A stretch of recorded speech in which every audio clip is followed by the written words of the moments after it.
This is the Troll live with JustinFREAKIN.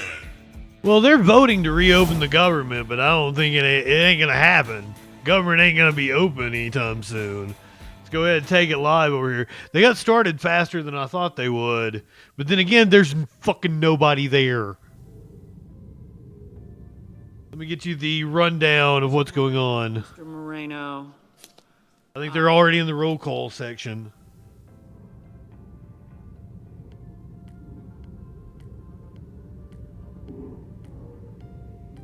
We heard from the Senate Majority Leader Thur earlier. No. Ossoff is a no on reopening the government. Mr. Lujan, no.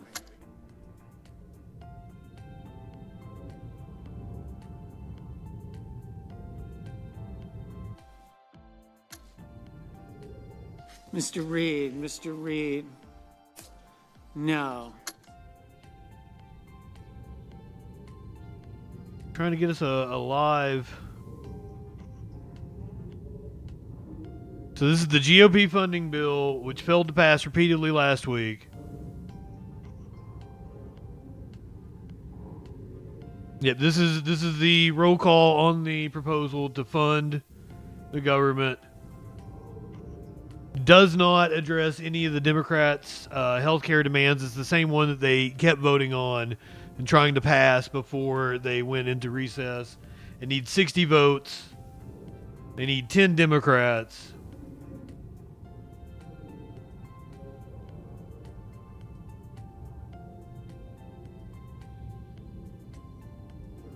I've got Smokey in my lap.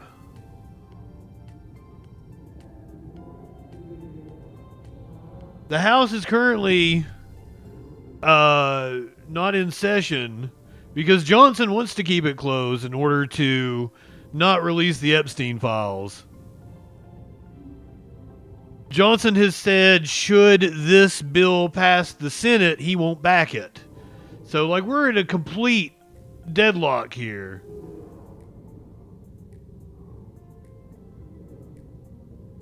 Mr. Young, aye. I'm trying to get us laced. Let me go to C-SPAN. That's what we should be watching instead of this is Face the Nation on YouTube. C-SPAN will let us know what the fuck is happening.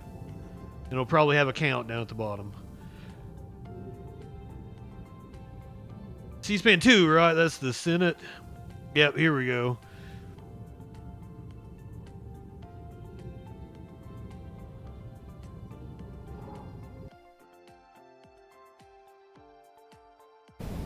I mean, you're in the Legislative Witness Protection Program. It's extraordinary. This is the stopgap measure to fund through November 21st. And House Republicans are nowhere to be found. The House Republican conference can't meet. It's in the inset picture, but you can see the vote count: 12 yay, 14 nay. About 2 minutes to go. Work on behalf of the American people. They are. I don't even think there's enough people there. Republicans are running scared because they can't defend their position, which is they want to keep the government shut down because they are unwilling to address the healthcare crisis that they have created, and they are unwilling to seat the 218th vote. Nursing homes and community-based health centers that would release the Epstein files. Like more than 50. The GOP is protecting pedophiles. Overwhelmingly, prove me wrong. Are at risk of closing, and Republicans are unwilling. Byronic, welcome in. Care Act tax credits, notwithstanding the fact that the 5 states most impacted are West Virginia, Wyoming, Alaska, Mississippi, and Tennessee. All right. Yeah, how'd that Trump vote work out for you? Saturday is the start of early voting in New York City. Are we going to get some indication this week? We are going to get. Yes, that's my intention. It's his intention to endorse somebody in the race this week. Hasn't engaged much in talks since that. The second mayoral debate, New York City mayoral debate, happens on Wednesday. Memdani versus Cuomo versus Jojo Siwa. Thank you. We're going to be coming on early. It's going to be 6:30. So the second mayoral debate. I'm sorry I missed the first one. I'm sorry I missed the Virginia gubernatorial debate, the New Jersey gubernatorial debate. There's only one of those happening. Cricks, welcome in. DJ Dub, my friend, good to see you. We're currently watching the vote to reopen the government, which is gonna fail spectacularly again. So honestly, I don't even know why I came on.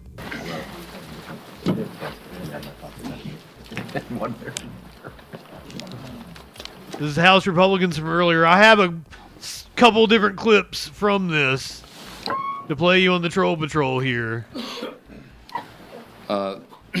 Good morning to everybody. Thank you for being here this morning. Couple juicy nuggets from Johnson. This will be day 20 days since the Democrats recklessly shut down the United States government. And the Democrats are making some very costly history here. Don't lose that in all that's happening. This is now the third longest shutdown. Well, we'll probably be here through the Troll Patrol. When you look at it carefully, it is now We're staying on. the longest full shutdown of all time. You had an example in 2018 and you had one back in 1995 that were longer, but they were partial shutdowns because they only affected a part of the federal government. This is everything. And it's also important for us to note that The Supreme Court has run out of money. that any party has had the audacity to shut down the government over a totally clean, nonpartisan continuing resolution.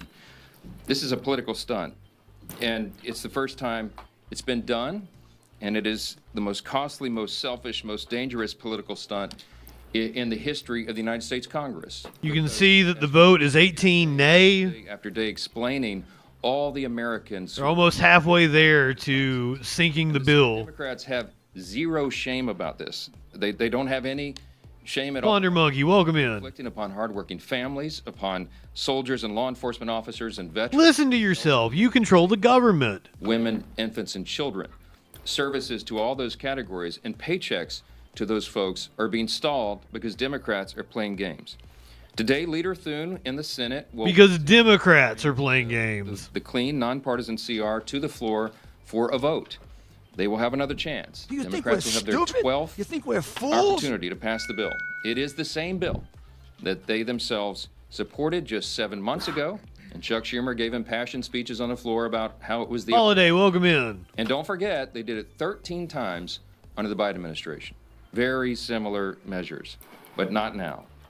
Something's changed. Over the weekend, we saw... Yes, they're asking for assurances made crystal clear that this is about... that you won't go back on your promises and use rescission to not fund things that they agree to. what the mobs, the crowds...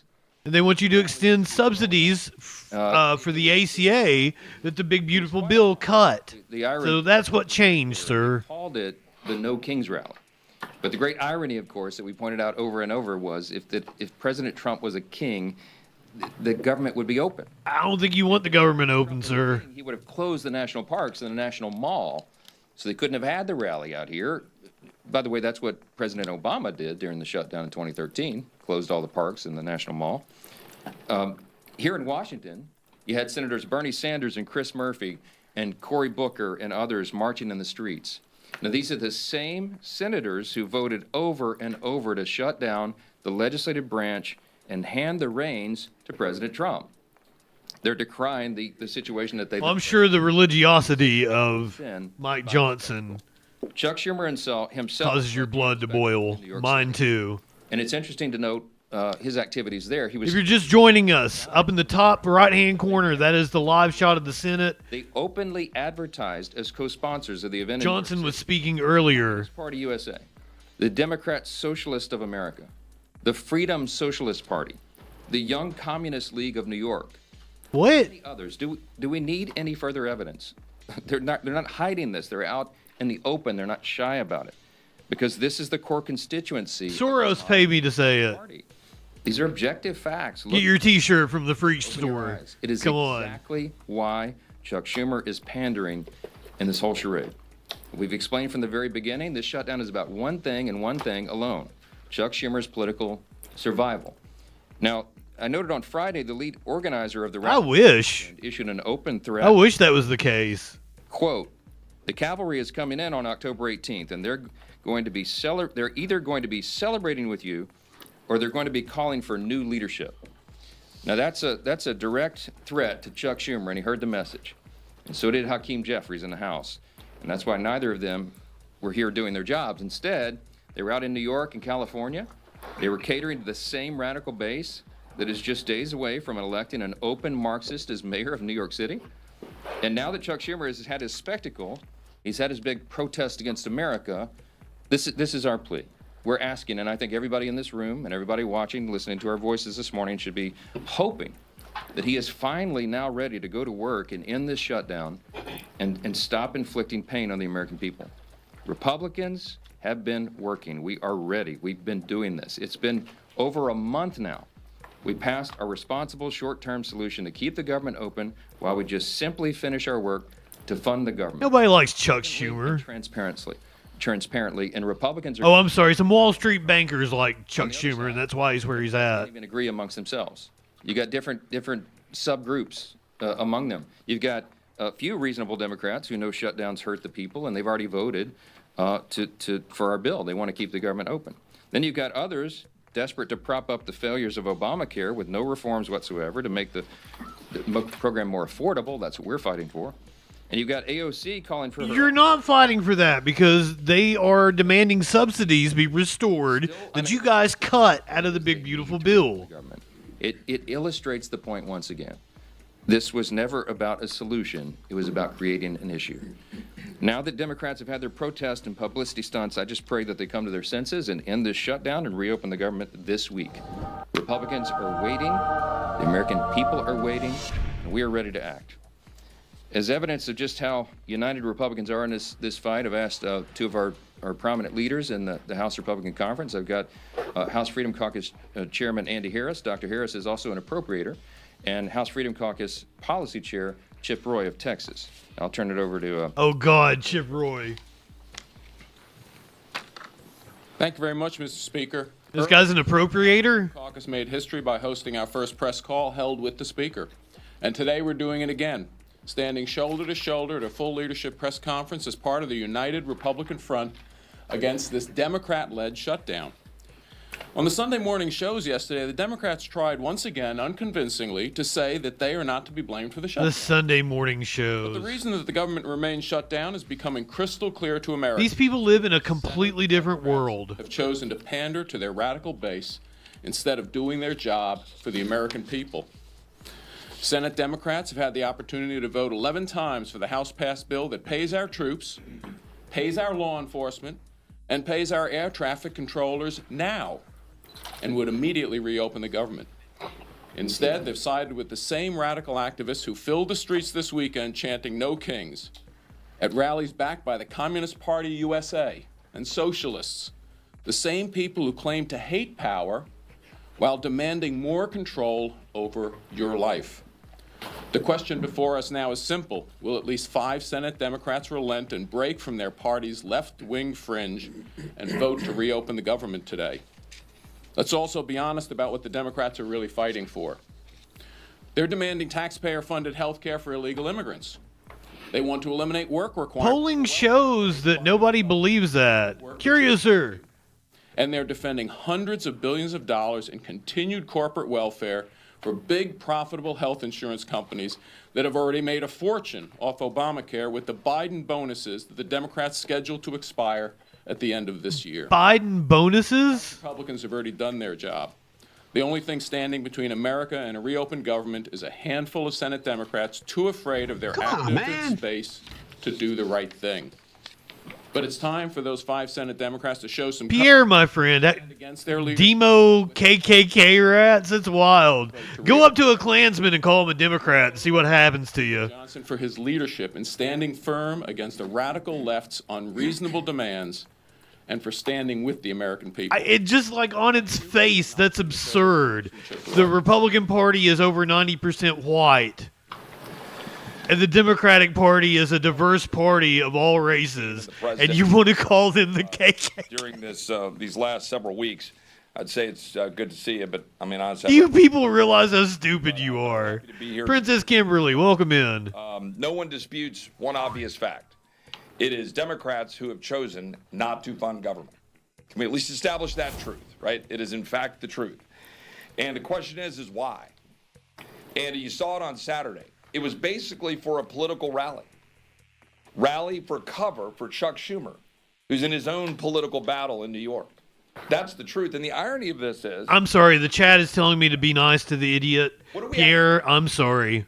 I mean, it wasn't President Trump. You're very much welcome here. We love you. Make us take a shot or lose our job. It wasn't President Trump, but Democrats who were burning our cities to the ground in 2020 and attacking police officers. It wasn't President Trump, but it was Democrats. Yeah, sure, pal. You're not the one that sounds like an idiot here. who want to force surgeries upon children. They are obsessed with children's genitalia. In 2020. And nobody ever brings it up other than them, and it's weird. That stuff. They sought to jail the American people. They weaponized the government against the American people. And now they want to turn around and say they're going to have a No Kings rally? This is the dying breath of a bankrupt party, in my humble opinion. All too happy to shut down the government and then have a Chicago teacher walk around with this symbol against her neck. Oh, yeah, I forgot to pull that video. I'm glad he reminded me. Democrats that are crying out about how horrific that was. And by the way, where are the Democrats who are calling out the Attorney General in Virginia? Where's the right wingers talking about the young Republicans that are calling for gas chambers Do they not and saying that they love Hitler? Fellow Democrats for that absurdity? What's this? Oh, hold on, I got a new one today. We don't have a king. We have a president who loves our country, who rightly said yesterday that he's working his ass off to make this country great. A Trump nominee Brokering peace deals. says he has a Nazi streak. Paul Ingracia. Declaring cartels as terrorist organizations. Focusing on Antifa. Defunding the World Health Organization. Getting us out of UNRWA. Making sure that we target the Southern Poverty Law Center, who are, going after people like our friends at the Family Research Council, or ultimately Charlie Kirk. What? Securing the border, passing the lake. The Southern Poverty Law Center has faced more terrorism than any other fucking organization. They have bomb-proof windows because of all the attacks on their centers. Do you know what they do? They provide legal services to poor people. The truth is that there is a king, and that king who have had their civil rights violated, and that is why the Republicans hate them. And Charlie Kirk was willing to say it, and he got killed for it. Democrats are using this ridiculous political exercise. Chip, come on, learn the new talking points. The right is saying that Charlie Kirk got shot because he was turning against Israel. Come on, you didn't listen to Candace Owens the other day. We're saying no more. We're the party. Pierre, I don't know, like you're just saying that shit, right? The Nazis are authoritarian ethno-nationalists. $400 billion blank check to big corporate America. Do you know who that sounds like? Maryland said. That's Trump. Healthcare for illegal aliens, but for standing up for American citizens to be able to afford healthcare. To carry forward the president's good policies like short-term limited duration plans and other ways that people can actually go and afford healthcare. So if you believe the Democrats are Nazis, then fuck, dude. You don't know what a Nazi is. You don't know history. You're too stupid to even have a conversation with. A message of hope. Hope born in the freedom of those who fought to give it. That's why I just break down and call right-wingers morons. Our Savior Jesus Christ. Republicans are working to make America great again. Democrats have been trying to run out the clock. And for Hakeem and Chuck, their time. Jesus warned you of people like him. That is using the Lord's name in vain right there. Well, you could see Republicans are united strongly in working. Using the Lord to advance a political agenda or a personal agenda to enrich yourself, that is using the Lord's name in vain. Not me saying, God damn, Pierre, you're fucking stupid. And since then, for weeks and weeks, that bill has been in the Senate, where Democrats, led by Chuck Schumer, consistently have voted to shut the government down. You can see the vote there. We have 28 yeas, 25 nays. Need 60 votes to keep the government or to reopen the government. Elements of the Democrat Party, the people who have taken over the Democrat Buddy, you just said you know more about history than me. It's than. Like, I hate, like, people will insult your intelligence while having horrible grammar. Come the fuck on, dude. Some of the signs, these are just a few. But over and over again, you could see signs like 8647. I think everybody knows what that's about. Multiple signs like that advocate. Brother, let's talk about the signs like that had a swastika on the American flag. Chuck Schumer's of the world calling that out. They didn't call it out. They actually went and celebrated with those people that are advocating for the murder of President Trump and other Republicans. It's insanity. Yet that's where the Democrat Party in Washington has gone. Most Democrats are in 100 years. It won't be like, would you kill baby Hitler? It's going to be, would you kill baby Trump? Chuck Schumer's case. It's going to be like, would you go back, if you could go back in time, would you kill baby Trump? But in the meantime, that's who is controlling the Democrat Party here in the United States Senate and in Congress. And that's why we continue to be. Wait a minute. Stalemate. Not because there's some. You are using shitty grammar. Ground. We've been trying. Because of me. Goddamn, dude. Seriously. Premiums for families. Parkour is welcome in. By 11%. It was scored by the Congressional Budget Office to do that. 11% reduction in premiums. Looking stupid to own the libs. Why is that not law of the land? Because it passed the House. But when it got over to the Senate, it was Senate Democrats who went to the parliamentarian and fought to get that provision removed because they don't care about lowering premiums for families. They really don't, and they showed it over and over again. What do they care about? They care about catering to the warlord of their base. Flo, welcome in, friends. So glad to see you. And it's been mentioned before. We are watching the vote to reopen the government. Party. It's gonna fail. Well, that's who's taken over the Democrat Party. It's not who America is. Motherfucking Steve Scalise down here in the bottom left-hand corner from earlier today. But the Democrat Party here in Washington is trying to pull the country down that rat hole. We've seen hey, motherfucker, I just explained to you what using the Lord's name in vain even means. Time again, and you didn't get it, did you? History. It's what Chip Roy did just a little bit ago. Why won't they? Not me saying you're a goddamn moron. Countries and just be a part of those countries. Yeah.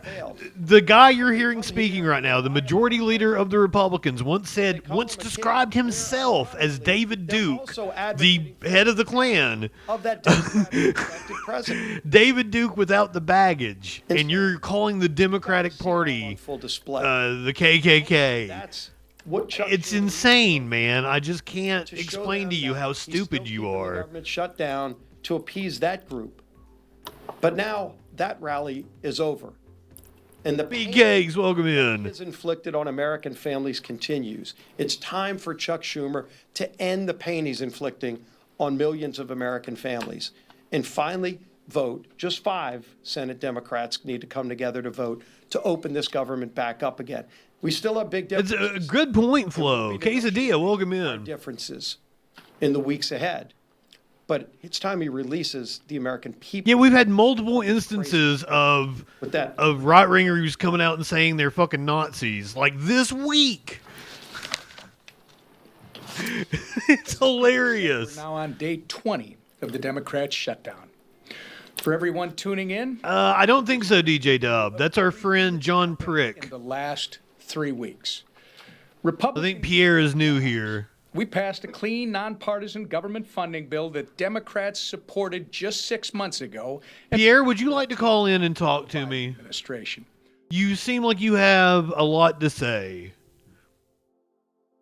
And I am more than happy to explain to you how dumb you look. And I'll be polite about it. The number is 917-830-4359.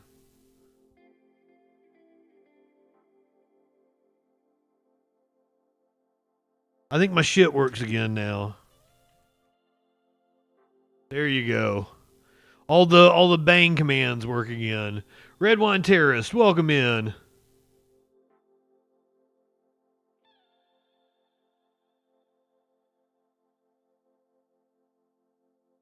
This week was the No Kings protest. How observant you are. Would you like to bang, Crix?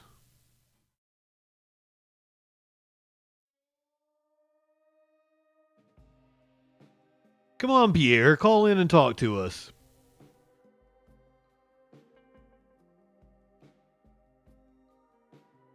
I would like to have a reasonable conversation with you. Like Charlie Kirk would. Charlie Kirk would want you to call in and talk to me.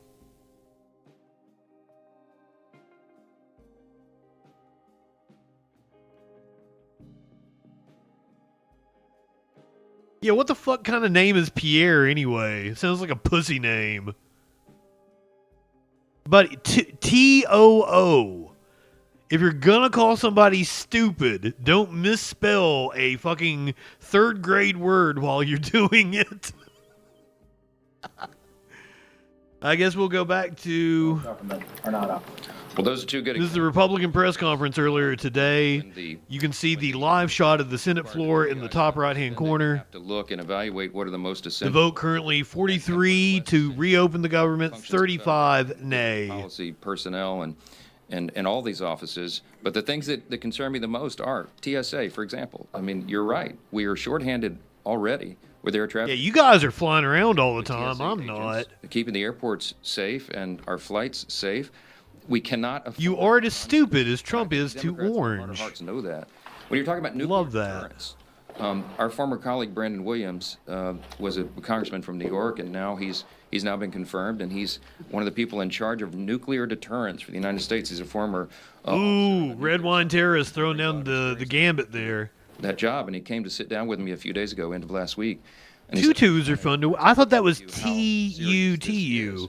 Was I wrong on that one? And we didn't Tutu. get classified parts there. We weren't. Or is that just Desmond Tutu? Suffice it to say that every day that the government is shut down, it is a danger to the American people. We're in a nuclear arms race with adversaries right now. Apparently, we furloughed a bunch of North Korea. You've seen what they're up to. Workers that oversee our nuclear stockpile, so that should make everybody maintain that status. And if we get feel a lot safer on funding or personnel or any of these projects that we're involved in that are at a level that we can't talk about in here, it's very serious.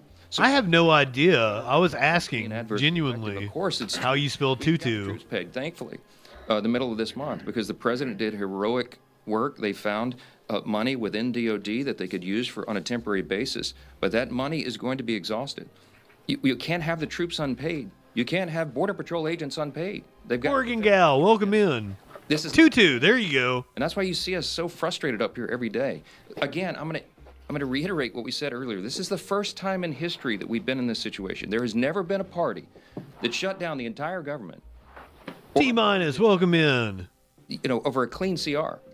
For nothing but political partisan purposes. Their rally... He says clean, but that CR has herpes. Everybody knows it. And it's disgusting. Yes, sir. Speaker Johnson, you say that the Democrats had a Hate America rally, but what does it say that the President of the United States over the weekend released a video of him pooping on the American people? Pooping! The President uses social media to make a point. You can argue he's probably the most effective person who's ever used social media for that. Really?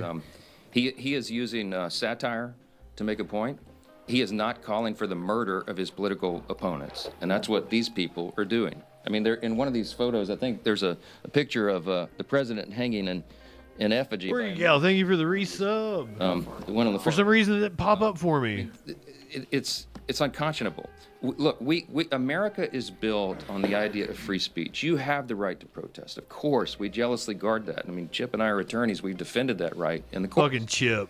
But what they're doing right now is different. They are trying to incite violence. It's not funny. You don't mock a president who has already had 2 failed assassination attempts on his life. My God. Not a game. And the idea that communists would be. This is It's disgusting. unconscionable to us. Look, when we give tours of the House chamber, and we bring in constituents, and we point out all the historical facts and images around the building, I always start with "In God We Trust," which of course is right above the rostrum of the speaker's podium. And if you look in the visitor's guide to the House chamber, it says on page 14. When was that put there? Well, it's put there in the early 60s, 1961. Yeah, during the Red Scare. And it says in the guide that it was put there. Congress voted to put that there as a rebuke to the Cold War era Soviets. Why? Because their philosophy, that's what it says. A rebuke to their philosophy. Their philosophy was Marxism. Literally Red Scare propaganda. There's no God. It is antithetical to who we are as Americans. The Declaration of Independence says we're created by God and He's the one that gave us our rights. It is in God whom we trust. That is the national motto. That's what America's built on. What those Once again, Red Scare propaganda. is at its essence un-American. And when they go the next step and they call for violence on political officials in an environment that is already... Who is calling for violence on political officials? It's dangerous stuff. They had the right to do it. Congratulations, they didn't burn any buildings down. That's a big achievement for the left, to have some kind of gathering where they don't have a looting and riots and burn a building down.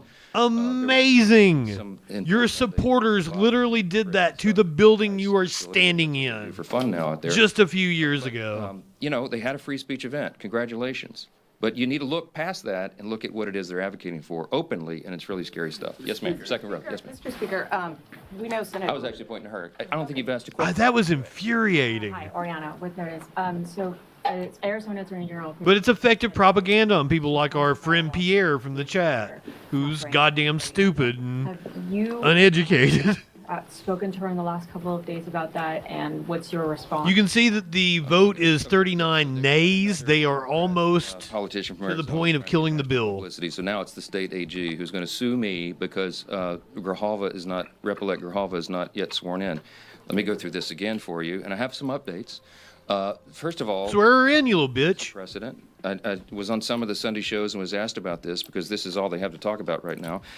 When Julia Letlow was elected under very similar circumstances to fill the seat of her deceased husband, who passed away tragically by COVID, Nancy Pelosi, Speaker Pelosi at the time, took 25 days to administer the oath of office to her. It wasn't just Julia. Why? The president extends even. That was the date she asked to be sworn in on. When Pat Ryan and Joe Sempolinski were elected, during an August recess, they waited 21 days to administer the oath to those two rep-elects because they were not in session. We are not in legislative session. The chronology is important. Rep. Grijalva. You can be. And I think it was the last week of September, after we had already gone out of session. So no, you have recessed since come back. She has been elected. And anxious to do that. In the meantime, instead of doing TikTok videos, she should be serving her constituents. She could be taking their calls. She can be directing them, trying to help them through the crisis that the Democrats have. Her constituents want you to release the Epstein files. You'd find out this little tidbit that should be interesting to you. When a rep-elect comes in on a special election in particular, it is up to the leaders of her party, his or her party in the House, to give them guidance and direction. One of the first things they do is reach out to what we do is reach out. Majority leader or reaches out to the rep-elect and says, "Hey, welcome, congratulations. Here's all the things you need to do. Here's the office of the chief administrative officer of the House, and they will help you get all of your computers set up and your passwords and all the rest." That call was apparently never made by Rep. Grijalva, and I don't know if the Democrat leader's office didn't inform her of that. But I found out this morning that the person who runs that office in the chief administrative office is on furlough because they voted to shut the government down. And so that person didn't reach out affirmatively, but now it's been sorted out, and I'm told they're going to her office today because she made a TikTok video saying that she couldn't use her computers. Well, she'll be able to use her computers now. Okay, she has 16 staffers. They need to be taking calls. And they need to be helping their constituents, just as Republicans are, out in their districts right now. Fucking wow. Navigate the chaos that is created by Democrats who are playing political games. Listen, if there's any Republicans watching me right now, your party thinks you're fucking stupid. For appropriations. Well, I would defer to my appropriator buddy up here, but here's the thing. You realize that, right? great. He thinks you're fucking stupid. To work. Even during the shutdown, they're working individually and on their subcommittees and among themselves and even across the aisle. There is 41 votes. The bill has been voted down. Time eroding quickly? Yes. Is it dangerous for them to shut the government down right now? Yes. The government will not reopen today. Can't do it when the Senate is stalling. Which we knew that already. We passed 12 separate appropriations bills through the House committee. They've done their work. 3 of them off the House floor. 3 bills off the Senate floor. They don't match up exactly, so we're going to a conference committee on that. We have to. I endorse DJ Dub's message. Muscle memory for regular order, because that is how we serve as good stewards of the American tax. The Argentina bailout, and they doubled it. We'll see the light. It's originally 20 billion, now it's 40 billion. Questions this week. All of U.S. aid was like 35 billion. What is the point? What is the purpose? And don't let them say it's about Obamacare subsidies, because that was always going to be the subject of debate internally and among and across the aisle between the caucuses and amongst everybody in the month of October. And they are now eating up the clock for us to have the thoughtful debate about reforms and things that might be necessary if indeed that's going to be extended. So it's on them. You need to ask them to. You already we're here to do the work. Cut them. Thank you. That's what this is about. People are seeing their premiums double, triple.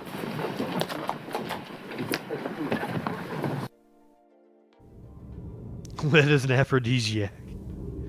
You have to tell them what aphrodisiac means. And here on the floor of the U.S. Senate, on the 20th day of the government shutdown, lawmakers are voting once again on the Republicans' government funding bill, which was already passed by the House. This is the 11th time the upper chamber has voted on the measure.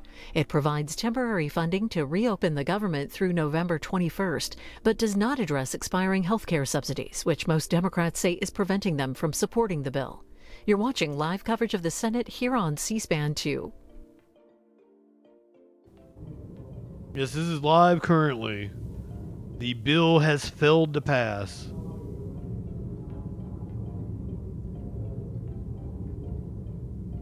Needed 60 votes.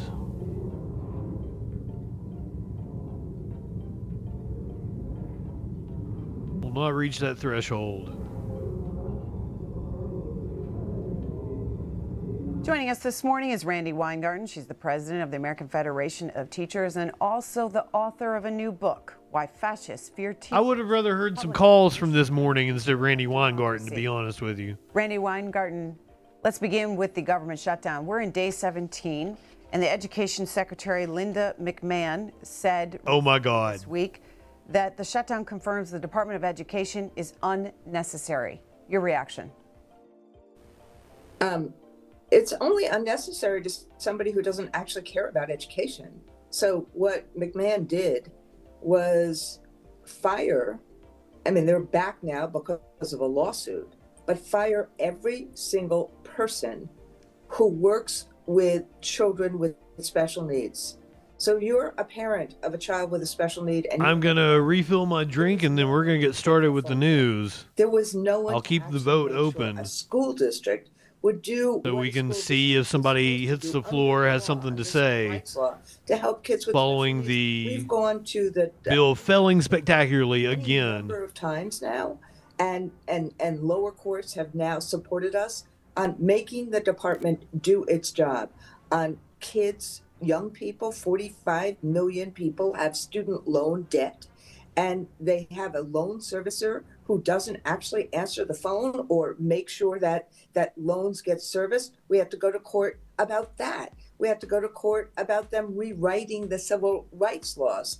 So ultimately, given that she doesn't really know education, it's not a shock to me that she would say the department that she's running shouldn't, she's doing the president's bidding. But at the end of the day, as Johnson, as Eisenhower, as others. Because I feel like we should go ahead and do the news and then watch some Halloween specials. I think and by the way, I'm not back on normal schedule. There will be nights that I will be off. We've got some plans over the next couple of weeks. We're definitely going to be here Wednesday night for the Mamdani, Cuomo, and JoJo Siwa debate. It's a Wednesday night at 7 o'clock. We're going to come on at 6:30. Let's get to the news here. We got Trump saying he is not a king earlier today in response to the No Kings or I guess it was last night, I think, in response to the No Kings protest. What is your response to the protest? Who are you with? I'm with the AP. With AP? What's your response to the protest over the weekend, the No Kings protest on Saturday? I think it's a joke. I looked at the people. They're not representative of this country. And I looked at all the brand new signs made for, I guess it was paid for by Soros and other radical left lunatics. It looks like it was. We're checking it out. The demonstrations were very small, very ineffective. Soros paid me to say it. When you look at those people, those are not representative of the people of our country. Mr. President, besides San Francisco... And by the way, I'm not a king. I'm not a king. I work my ass off to make our country great. That's all it is. I'm not a king at all. Besides San Francisco, are there other cities you're actively looking at for the National Guard right now? Yeah. What about it? I'm just wondering if you care to comment on that. Well, we've used the National Guard to be very successful in Memphis. He's not a king, but he's going to send troops to your city to take it over. You see the numbers are falling like rocks. Washington, D.C., Chicago is getting better, even though we're going through a lot. And, you know, we're trying to do it in a very nice way. I'm allowed, as you know, as president, like 50% of the presidents have used the Insurrection Act. You can use that. And everybody agrees you're allowed to use that, and there's no more court cases. Wow. We're trying to do it in a nicer manner, but we can always use the Insurrection Act if we want. I mean, you take a look in the past, one in particular president used it 28 times. I'm not a king, but I'm going to use the Insurrection Act. During the course of our presidency. So we're allowed to do that. We thought we could do it in a very nice way. All we want to do is have safe cities. We're not looking for anything that would be spectacular other than crime-free become spectacular. We want to have great crime-free cities. So I'd be allowed to use, if I wanted, the Insurrection Act, and then all of this nonsense would go away. You have the absolute right. It's the strongest power a president has, and you have the absolute right to do it. We wanted to go this route, but we get... I'm not a king, but I have the absolute right to send troops to your city to crack down on you. Oh my God. Sued every time you look at somebody. You look at somebody the wrong way and you end up getting sued. We just want no crime. We want to have crime-free cities. As long as we're on the topic of no kings. Oh yeah, that was something that happened while I was off. The plenary authority shit that Stephen Miller did. I don't know how this one flew under my radar. This might be one of the most cringe videos I've ever shown you guys on this show. And that's a really high bar. So are you prepared? Are you prepared? This was Nancy Pelosi on Saturday. Gonna tear up the crown.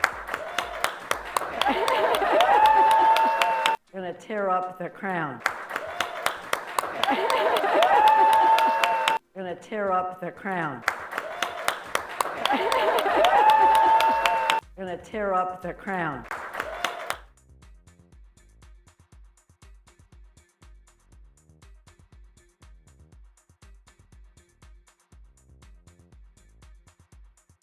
Listen,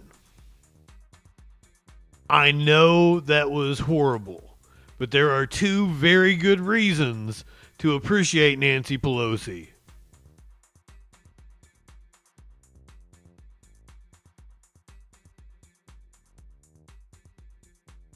A titty slap!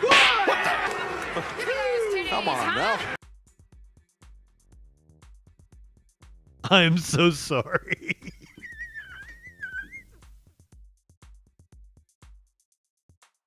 Ducky, good evening.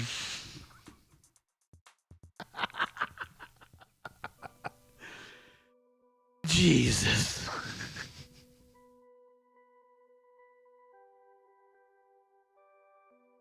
Everybody saw the AI video, right? I don't need to play it again. Cicero. I would have to walk out there and grab the bowl. We got high right before I came in here. Prometheus, welcome in. Do I need to go get the video again, or everybody's seen it?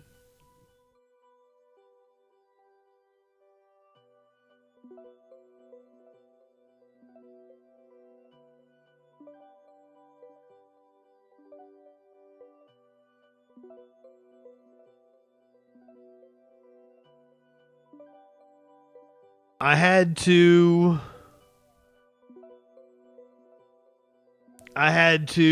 turn the volume down because it has a copyright song on it.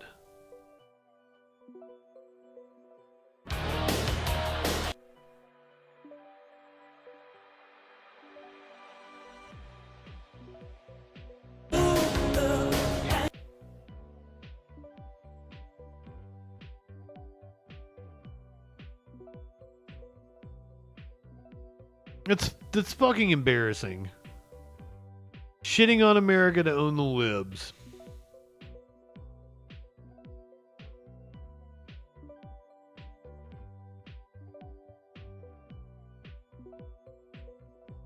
I mean, I'm all about juvenile nonsense, but I'm not the fucking president. Juvenile nonsense could be the name of this show.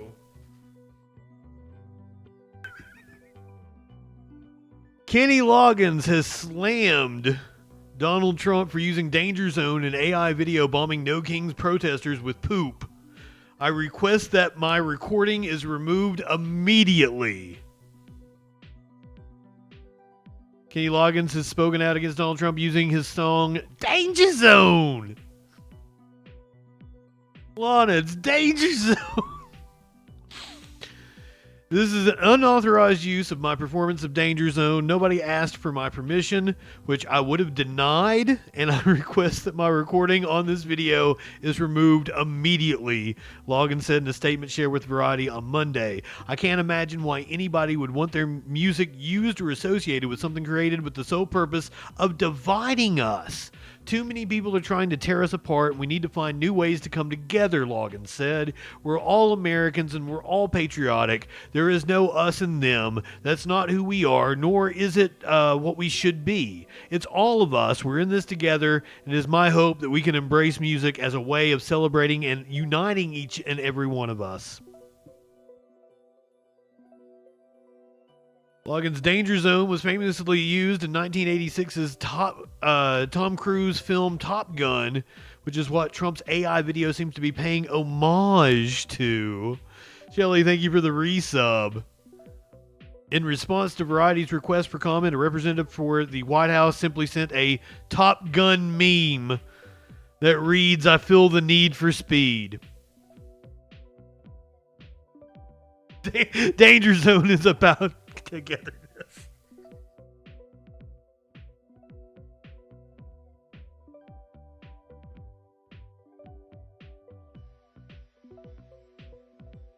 This has been a common thing. I don't know if I've had a chance to really point it out. A lot of times when you ask the White House or a certain agency for comment, apparently you get memes back. That has happened to numerous news organizations with this administration.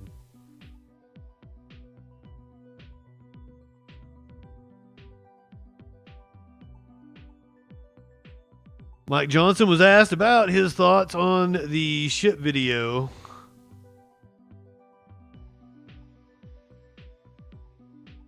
Everett, Washington. Might as well be Canada. Close enough. I'm sorry. That the Democrats had a Hate America rally. But what does it say that the President of the United States over the weekend released a video of him pooping on the American people? The President uses social media to make the point. You can argue. Hold on, let's go back to the Senate floor. Senate Majority Leader Tom Thune. President be immediately notified of the Senate's action. Currently speaking. Without objection. Mr. President, if there's no further business to come before the Senate, I ask that it stand adjourned under the previous order. The Senate stands adjourned until 10 a.m. tomorrow. That wraps up this Senate session on day 20 of the federal government shutdown. So the government remains closed. Again to advance the Republican House-passed government funding bill. This is the 11th time the upper chamber voted on the measure, which would have provided temporary funding to reopen the government through November 21st. It does not address expiring health care subsidies. Nobody wants to work anymore Prevents them in from Washington. supporting the bill. This week, members are also expected to consider U.S. District Court nominations and could consider legislation to provide back pay to federal workers who've been required to work during the shutdown. Watch live coverage of the Senate when members return here on C-SPAN 2. Well, we certainly will. You know we enjoy C-SPAN around here. House Speaker Mike Johnson says if Trump was a king, the government would be open. Something's changed. Over the weekend, we saw what it was all about. The Democrats made crystal clear that this is about politics. The politics were on full display. The politics, the spectacle, is what the mobs, the crowds, the rallies this week were all about. It was quite ironic, though. The irony was very glaring. They called it the No Kings Rally. But the great irony, of course, that we pointed out over and over was if President Trump was a king, Much like the song, that is not irony. if he was a king, he would have closed the national parks and the national mall, so they couldn't have had the rally out here. Isn't it ironic? President Obama did. No, it ain't. 2013, closed all the parks and the national mall. Here in Washington, you had Senators Bernie Sanders and Chris Murphy and Cory Booker and others marching in the streets. Now, these are the same senators who voted over and over to shut down the legislative branch and hand the reins to President Trump. They're decrying the situation that they themselves created. This has always been about the spectacle. Chuck Schumer himself joined the spectacle in New York City. And it's interesting to note his activities there. He was standing side by side some of the most radical groups that maybe ever assembled on U.S. soil. They openly advertised as co-sponsors of the event in New York City the Communist Party USA, the Democrat Socialist of America, the Freedom Socialist Party, the Young Communist League of New York. Okay. Many others. Well, they're not Nazis. They're not hiding this. They're out in the open. They're not shy about it. Because this is the core constituency of the modern Democratic Party. These are objective facts. Look at what's happening. Open your eyes. It is exactly why Chuck Schumer is pandering in this whole charade. We've explained from the very beginning, this shutdown is about one thing and one thing alone: Chuck Schumer's political survival. Now, I noted on Friday the lead organizer of the rallies this weekend issued an open threat to Democrats. Quote, "The cavalry is coming in on October 18th, and they're either going to be celebrating with you, or they're going to be calling for new leadership." Now that's a direct threat to Chuck Schumer, and he heard the message. So did Hakeem Jeffries in the House. And that's why neither of Well, yeah, fuck Chuck Schumer. them are doing their jobs. Instead, David, what's going on, my friend? California, they were catering to the same radical base that is just days away from electing an open Marxist as mayor of New York City. The pinned message in this chat is any moron MAGAs out there, do us a favor and use your Second Amendment right against yourself. We're asking, and I think everybody in this room and everybody watching, I see nothing wrong with it. should be I didn't know it was pinned there, but I endorse it. to go to work and end this shutdown and stop inflicting pain on the American people. You got a problem with it? Are you a little pussy? You wanna bitch? You wanna cancel culture me? This is a comedy stream, and we make off-color jokes. We're not Nazis, at least.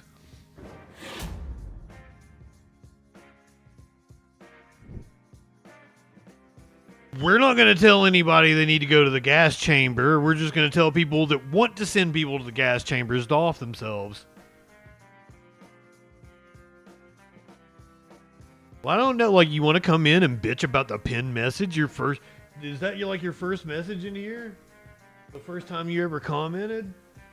We met you before? You just want to come in and be all upset? You got your panties in a wad? You got sand in your vagina, sir?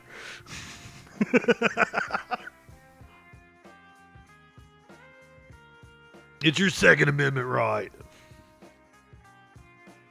I'm trying to get a grasp on where you're coming from here.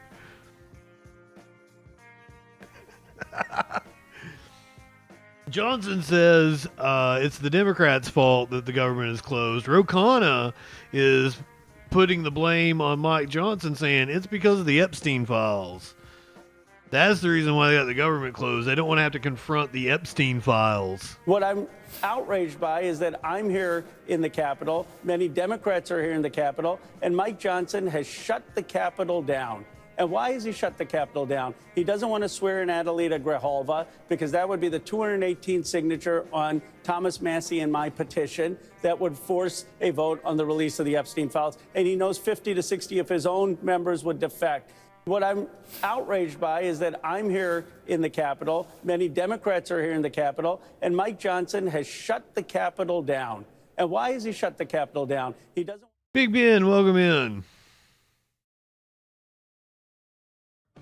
We're not harsh enough on Nazi sympathizers. I agree with that one. Not harsh enough at all. We're going to continue talking about the shutdown for a moment, and then we're going to come back to Thomas Massey, who is really getting under the skin of the pedo president. This is the 20th day of the shutdown. The Senate just failed to pass a bill to reopen the government. House Speaker Mike Johnson spoke on Capitol Hill recently, just moments ago, in fact, and he's, once again, blaming Democrats for the government shutdown that has now reached its 20th day. House lawmakers are still on recess while the Senate returns. Hey, who took down the pinned message? What? Boo, Holiday. How'd you let that happen? I'm assuming Holiday pinned it to begin with. Bill today. Meanwhile, President Trump is set to meet with Senate Republicans tomorrow, but at this moment, Congress is at an impasse. We should be able to wrap this up this week if they will sit down and have a negotiation with us. Mark Kelly looks like a penis. The president has spent 1 hour negotiating this issue with leadership in Congress. That's it. 1 hour. Oh, did they expire after so long? Okay. Sorry, Holiday. This is absolutely totally. Keep up the good work. Sit here and say we're afraid people cannot afford their health care, but at the same time, we're going to deny them their paycheck. Those two things do not match up, and Democrats need to actually be honest about it. All right, CBS News congressional reporter Torian Small joins me now from Capitol Hill. So, Torian, again, sniping at each other from the sidelines, Democrat, Republican. Has anything changed at all from where we left off last week? In other words, the rhetoric has continued to be amped, but are any possibilities of a deal happening? The president considers himself and is known to be a great deal maker. Is he able to get one here? Yeah, Vlad, it feels like Groundhog Day on the Hill. Another week goes by, another round of press conferences. House Speaker Mike Johnson. Is he old enough to have seen Groundhog Day? Press conference calling out Democrats for, in his words, not passing a clean continuing resolution, something that he says is unprecedented. Again, the stakes haven't changed. Democrats are looking to center health care as a part of this conversation, saying that they're fighting for Americans who are expected to lose or pay significantly more in premiums after a tax subsidy is set to expire at the end of the year. They want to include that in any negotiation moving forward, and they don't want an IOU. We know that Republicans are set to meet with the president at the White House. That notably doesn't include Democrats, who are the holdouts here and preventing this from going forward. Let me ask you about Senate Majority Leader John Thune, who says he plans to introduce a bill to pay. Wait, is it Thune and not Thune? Workers this week. Have I been saying it wrong this whole time? Americans, what that means and how it could impact these negotiations. Yeah, he's talking about federal workers that are required to work without pay, not necessarily those furloughed workers who presumably would receive back pay once the government reopens. This is something that is a break from what House Speaker Mike Johnson has been talking about. He is not in favor of a standalone bill. John Thune, before the president announced that the Pentagon would direct $80 billion in unobligated research and development funds to paying the military, said that he was on board with legislation being floated around paying troops. Now he's considering this. There is bipartisan backing, at least in this side of the Capitol, for that. The question is whether or not Speaker Johnson will call back his members to vote on such proposal as of now, as it stands, he's pretty dug in on the fact that he's not willing to call them back until the clean continuing resolution that passed out of the House is passed out of the Senate. And if that doesn't happen, it's unlikely that any of this would see much success, Vlad. All right, Torian Small reporting from Capitol Hill for us. Torian, let us know if there's a breakthrough, although somehow I don't think we're going to be hearing from you in the next hour. Appreciate you as always, my friend. Oh, no. The bill to reopen the government absolutely failed. Apparently, the polling not going the way Trump would want. But the White House says they think they're winning this messaging battle. But let's hear from Harry Enton on this, if it plays.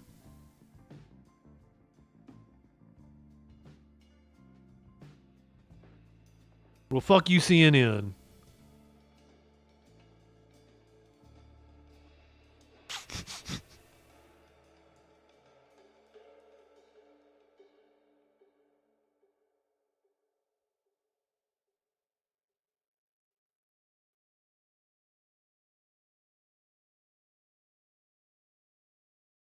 Well, I thought we were going to hear from Harry Enton. Oh, there we go. Happy Sunday to you. You know, as I look at my fake watch on my wrist here, it turns out we're 19 days into this government shutdown. 20 now. There is no end in sight to it whatsoever. Of course, this is the second shutdown for Donald Trump during one of his presidencies. He had one back during his first term. And as it turns out for Donald Trump, shutdowns are indeed different the second time around. What are we talking about? How this shutdown differs for Donald Trump. We're going to start off with his net approval rating, his popularity. And you can see it here. All right, shutdown and Trump's net approval, 19 days into a shutdown. You go back to 2018/19. Look at this. Donald Trump's net approval rating was already falling at this point, already falling. It was down 3 points. It would fall considerably more until we reached the crescendo of that particular shutdown. This time around, it's a completely different world. Again, another sitcom that I absolutely adore. You know I like dropping in those sitcom references. Loved in the late 80s/early 90s. Look at this. Donald Trump's net approval rating actually up slightly, actually up a point. So interesting. This time around for Donald Trump, we saw his popularity was falling. This time around, his popularity, if anything, is slightly up. It's up a little bit. Now, what the heck is going on here? Why was Donald Trump's net approval rating falling during the first shutdown that he had during his presidency back in 2018/19, his first presidency, and now is up slightly? It's all about the blame game. I don't know about you, Jessica, but it was a game I loved playing when I was younger. And when it comes to... I thought the polling was showing that... And Donald Trump and shutdowns... Democrats were winning this. Said, a different world. Blame Trump for the shutdown. A great deal. 2018/19. Look at this. The clear majority, 61% of Americans, more than 3 in 5, blame Trump a great deal for that first government shutdown, the government shutdown during his first term. You come over to this side of the screen, look at this. Only 48% of Americans blame Trump a great deal for this particular shutdown. So we went from more than 3 in 5 to now less than a majority, a drop of 13 points. Now, of course, polls are one thing, right? And popularity is one thing. But Donald Trump wants to be not just an influential president, but a tremendously consequential president as well. And it's difficult to be consequential when the Congress, of course, is in gridlock, right? Yes, you can pass laws during a government shutdown, but Democrats and Republicans are not cooperating at all. And really, the House isn't even in session at this particular point.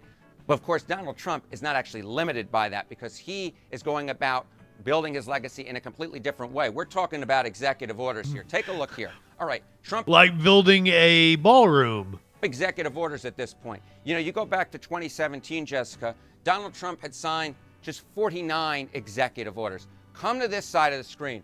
Wow. Now this, up like a rocket. We're talking about 210 versus 49. We're talking about a jump of more than 150. More than 150 more executive orders this time around signed by Donald Trump than last time around. You know I love going through the spreadsheets, the history books, what have you.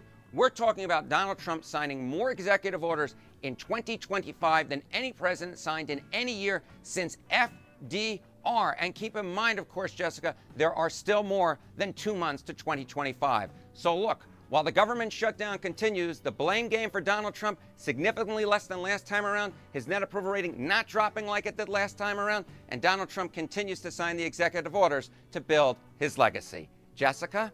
Oh, yeah, it's all the fucking right used to talk about in, like, 2010, all the executive orders Obama signed. Hinton said he was building his legacy. As I said, he is building a ballroom. Construction starting today, apparently. Secret Service keeps watch as East Wing gutted for Trump's grand ballroom. I'm pleased to announce that the ground has been broken on the White House grounds to build the new, big, beautiful White House ballroom. Completely separate from the White House itself, the East Wing is being fully modernized as part of this process and will be more beautiful than ever when it is complete. There you can see the demolition starting. Oh, we'll get to big balls here, DJ Dub. He makes an appearance in the show. Construction scheduled to begin next month on a 90,000 square foot ballroom on the White House grounds. The White House State Ballroom will be built where the East Wing currently sits. The new space will have a capacity of 650 people. As for who's paying for the project, President Trump well, we are. and other donors have generously committed to donating the funds necessary to build this approximately $200 million structure. The United States Secret Service will provide the necessary security enhancements and modifications. White House Press Secretary Caroline Leavitt says the ballroom will open before the end of President Trump's term.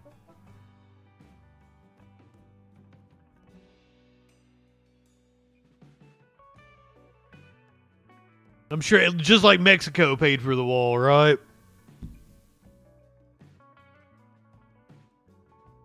Apparently, we have new security in place for Trump following a hunting stand that was found near the landing site for Air Force One. This morning, new security questions surrounding President Trump after the Secret Service found this so-called hunting stand with a direct line of sight to Air Force One. The hunting hideout was found next to Palm Beach International Airport just before President Trump arrived Friday.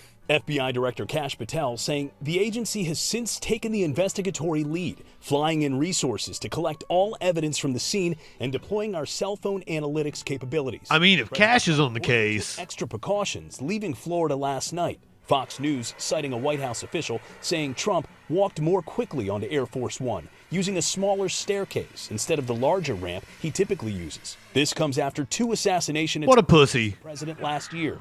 Just weeks ago, Ryan Ruth was found guilty of one of those attempts. Secret Service agents say they found him hiding in the bushes at Trump's West Palm Beach golf course, armed with an assault rifle. Meanwhile, over the weekend, a different kind of security scare across the country as Vice President J.D. Vance traveled to Camp Pendleton in Southern California for an event celebrating the Marines' 250th anniversary. During a live fire exercise, an artillery round prematurely detonated over the busy I-5 freeway, damaging a California Highway Patrol vehicle with flying shrapnel. Governor Gavin Newsom... I was going to get to that. ...social media with the...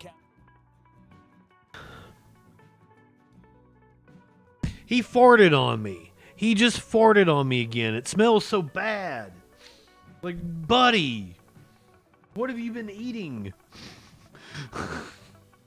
Goddamn, Smokey.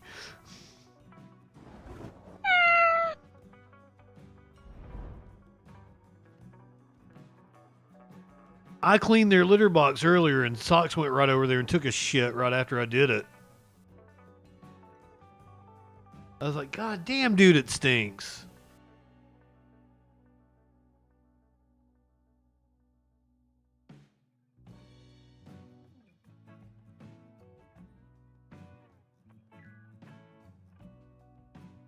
Trump welcomed the ambassador from Australia to the White House earlier today. Apparently, we have struck a new deal for rare earth minerals. We are discussing critical minerals and rare earths, and we're going to be signing an agreement that's been negotiated over a period of 4 or 5 months. And it was sort of good timing that we got it done just in time for the visit. And we work together very much on rare earths, critical minerals, and lots of other things. And we've had a very good relationship. We've been working on that for quite a while. In about a year from now, we'll have so much critical mineral and rare earths that you won't know what to do with them. They'll be worth about $2. He has no idea what he's talking about. Working with Australia and other countries. They're working with us too. But other countries also on that. Little Marco. We're really working on anything having to do with military protection, military ships, vehicles, guns, ammunition, everything, the whole thing. Today's agreement on critical minerals and rare earths is just taking it to the next level, seizing those opportunities which are before us to take our relationship to that next This is Anthony Albanese, the Australian Prime Minister. level, and it's been fantastic, the contact that we've had together, the friendship that we've developed, and Australians love America, and I think Americans kind of like Australia too. Sure, we do. And as we go forward, I think that today will be seen as a really significant day in our relationship. So I thank you very much, Mr. President. But Trump had apparently told his ambassador that he didn't like him shortly before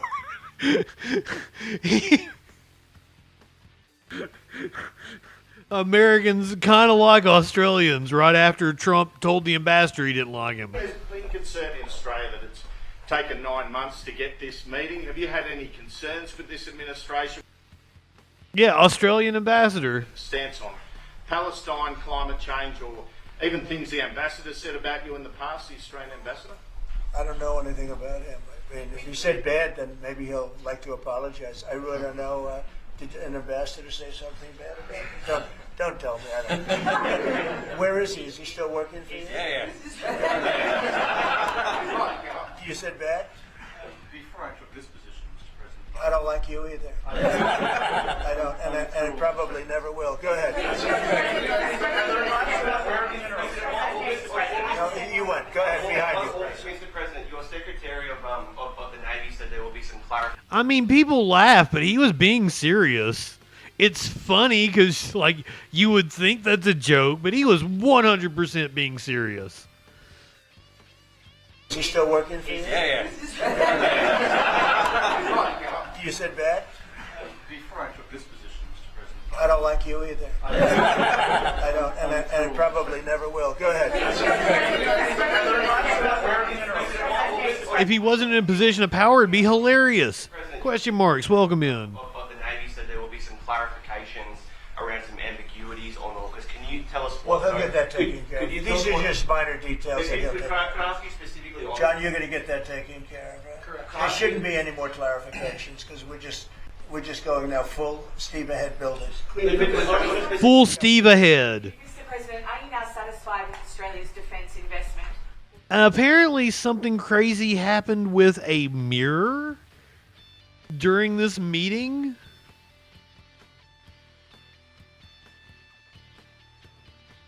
A 400-year-old mirror that they had hanging in the White House. So the mirror is older than we are as a fucking country. And some cameraman almost hit the mirror.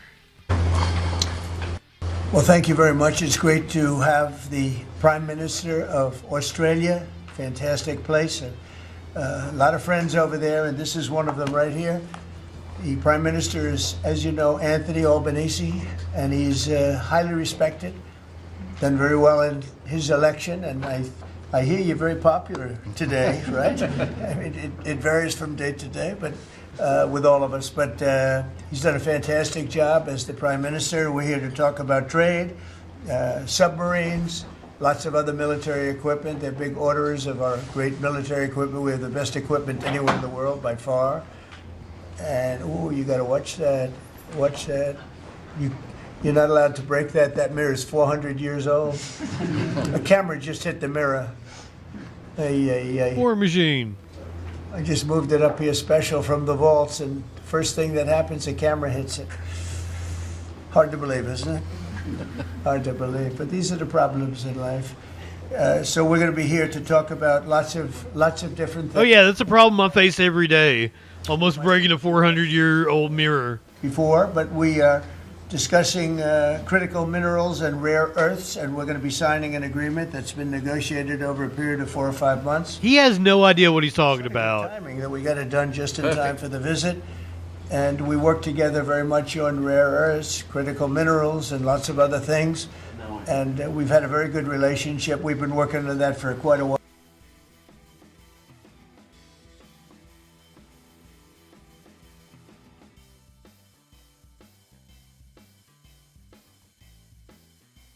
I think this isn't. We've done this so many times now. I can't keep up with which boat it is that we have taken out. I think Pete Hegseth has announced another strike on a boat in the Caribbean since the one we talked about last night that had survivors. And there was another one that had happened right before we came on stream. So I think there was the strike with the survivors, and then there's been 2 more strikes since then. Yeah, the one with the drugs, yeah. But I think Hegseth announced yet another strike today. 3 people were killed in what is now the 7th U.S. military strike on 11 boats in the Caribbean. The Secretary of Defense said the vessel was linked to a narco-trafficking group from Colombia. He warned such groups will be, quote, hunted and killed just like al-Qaeda. I want to bring in CBS News Pentagon reporter Eleanor Watson. Ellie, what more do we know about this latest operation? Well, the defense secretary over the weekend announced that this operation happened on Friday and said 3 male individuals were killed, bringing the... Okay, so this may have been the one that I reported on last night. At least 30 Libertad people. According to the secretary, the 3 individuals in this latest strike were part of the National Liberation Army, or ELN, a guerrilla group out of Colombia that also operates in Venezuela. Based. As you mentioned, Vlad, the secretary again equated, as he has done in the past, groups like this to al-Qaeda, the terrorist group that killed nearly 3,000 people on 9/11. After 9/11, of course, though, Congress approved the use of military force to go after al-Qaeda and related terrorist groups. But so far in this conflict, Congress has not authorized striking cartels. You also, Ellie, reported last week on that first strike that actually had known survivors. What more have we learned about those individuals? Yeah, over the weekend, we learned that the 2 survivors from that strike on Thursday were repatriated to their home countries of Colombia and Ecuador, not Venezuela. The massing of forces in the Caribbean and the strikes in the Caribbean have appeared to be part... Oh, yeah, this is just like raising the temperature to get everybody used to Trump doing these things so then he can start doing it on his domestic enemies. Of a pressure campaign on Nicolas Maduro of Venezuela, but we're now learning that the strikes are more expansive, targeting not just alleged drug smugglers out of Venezuela. Over the weekend, we also heard from the Colombian president, who said that an earlier strike in September actually killed a fisherman, not an alleged drug smuggler. The President Trump... Oh, yeah, he has been very adamant that the Trump administration is committing murder. Colombia's leader accuses U.S. of murder, prompting Trump to halt aid. President Gustavo Petro said a U.S. strike in the Caribbean had killed a fisherman. President Trump said he would cut aid and impose new tariffs on Colombia. Gustavo Petro of Colombia accused the United States of murdering an innocent fisherman in an attack on a boat that the American authorities claimed had been carrying illicit drugs. This prompted President Trump to declare on Sunday that he would slash assistance to Colombia, one of Washington's top aid recipients in Latin America, and impose new tariffs on the country's goods. The feuding between the 2 leaders reflected rising tensions in the region over the huge U.S. military deployment in the Caribbean targeting Colombia's neighbor, Venezuela.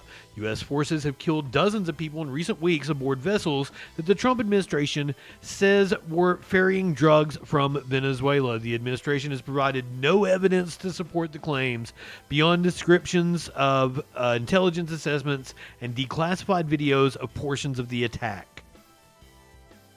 Legal specialists have called such killings illegal because militaries cannot lawfully target civilians who do not pose a threat in the moment and are not directly participating in hostilities. U.S. lawmakers, including some Republicans, are pushing back. Thank you, Rand Paul, who I don't agree with very often, but who seems to be at the forefront of this issue. CBS News congressional reporter Caitlin Huey-Burns joins us now with more on those U.S. strikes on alleged drug boats in the Caribbean. Caitlin, good morning. You know, I guess we've counted 7 of these strikes on alleged drug boats so far. What is the U.S. trying to achieve with Colombia? Is the administration sharing evidence that convinces it these are drug-running boats? Yeah, Errol, this is a fascinating development. I never know what she means when she says rips. Is she wanting me to walk outside the door, or is she coming in? Said that this is the 7th attack that killed 3 people. Yes, welcome in. Just as a reminder, the day before, there was another attack in the Caribbean Sea that killed 2 people, left 2 survivors, and those survivors from Ecuador and Colombia were returned back to their home countries. But, Errol, this has really driven up tensions between the U.S. and the Colombian president. The Colombian president alleges that... Okay, you can come in now. ...last month killed a fisherman, and he's actually alleging and saying that the U.S. has committed murder. The president, President Trump, in response, has called the Colombian president an illegal drug leader and has vowed to cut off all financial ties to the country. Is also saying that he's going to issue tariffs on Colombia soon. And, you know, you have lawmakers on Capitol Hill, a bipartisan group, who are concerned about this leading to potentially a larger conflict in the Caribbean. Notably, you've had Senator Rand Paul, a Republican, saying that he wants to force a vote with a bipartisan group of senators to block the president from any military action against Venezuela, because remember, the president had talked about CIA action in Venezuela, to block him from any sort of action militarily unless explicitly authorized by Congress. But you may remember, Errol, that the Senate took a vote last month and it failed. Yeah, lawmakers certainly paying attention to all of this as well. Caitlin Huey-Burns, thank you.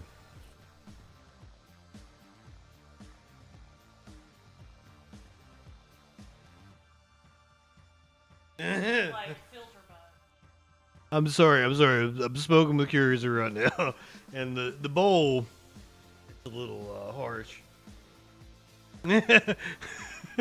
1 second, I'll be right back. Go ahead, light one up, tip one back. It's all right to have a little fun before you hit the sack. I'm JustinFREAKIN. All we're establishing is this guy's wicked, sick aesthetic. Not high enough for this shit. I guess I gotta thank Matt Walsh for introducing me to JustinFREAKIN. Hey there, y'all. We're about to get stupid, locked into what that news be doing. Fu Manchu and a slick bandana, colder than ice, smoother than Santana. Audio, video, chat and calls, right-wing nut jobs haunt the halls. What you wanna watch? Hey, what you think? And there's only one choice. It's JustinFREAKIN.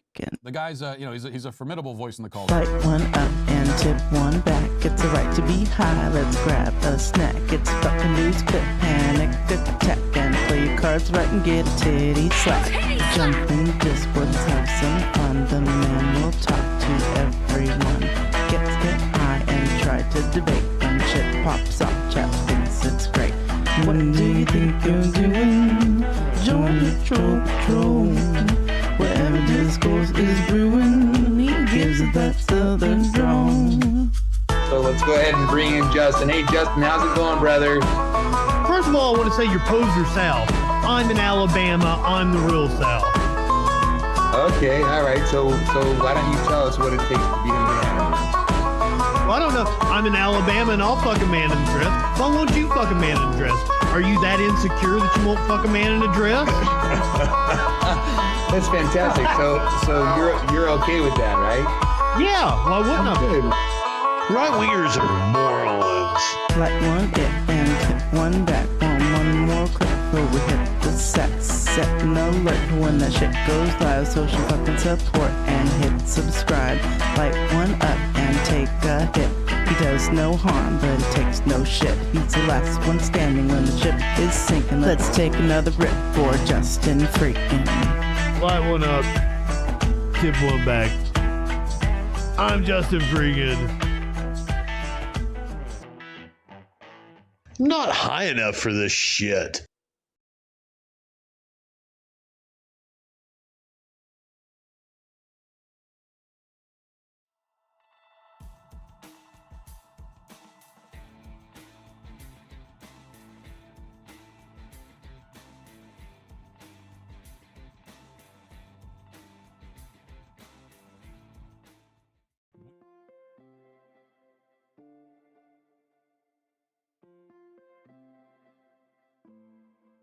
Oh my God, I'm dying over here.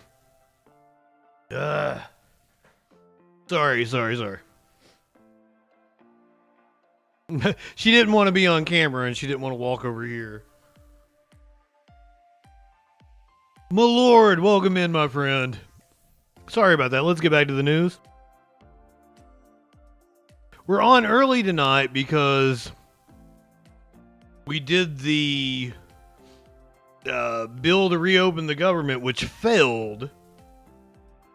And now we're going to try to plow through the news and watch some Halloween specials here in probably about 2 hours. I just smoked a bowl. I'm done. JD Vance was asked about the government hits on fishermen in the Caribbean. The situation. Mr. Vice President, a couple questions on Venezuela. When it comes to one of the latest strikes, the U.S. is repatriating the 2 survivors. Why does the U.S. feel that it's necessary to repatriate these survivors and not bring them back for prosecution? Repatriating meaning sending them to Ecuador? That's unclear. I'm not entirely Ecuador, sure. Colombia. Colombia and Ecuador. But why are we repatriating them rather than bringing them back and charging them? Well, look, our main focus is obviously to blow up these boats that have narcotics on them, and we're extremely confident that when we take out one of these boats, it's Oh my lord, it's Curiouser and it's her place. poison that would kill tens of thousands of Americans. When these actual boats get blown up, sometimes there are survivors, and I think the Secretary of State just makes a decision depending on what the scenario is, whether we're going to send them back home, whether we're going to prosecute them in the United States, or whether we're going to work with allies. She's harboring me. To bring them to justice, but we're certain these guys are narco-terrorists. What we do with them from there, just as with any other conflict. Are you certain? Really? If they're alleged war criminals, though, shouldn't they be prosecuted as war detainees in the United States? Well, look, if you look at the war on terrorism, or you look at any other global conflict, what we do with combatants in those wars depends very heavily on the circumstances on the ground. Sometimes we cooperate with allies, sometimes we bring them back to the United States, sometimes we take them elsewhere. That's exactly how we're handling this, just on a case-by-case basis. But again, it's important for the American people to recognize these are narco-terrorists who are trying to bring poison into our country and kill our citizens. What happens to them, I don't really care so long as they're not bringing poison into our country. She's harboring an MS-13 Antifa general. I love it. Put me in alligator Alcatraz, you fucking fascists.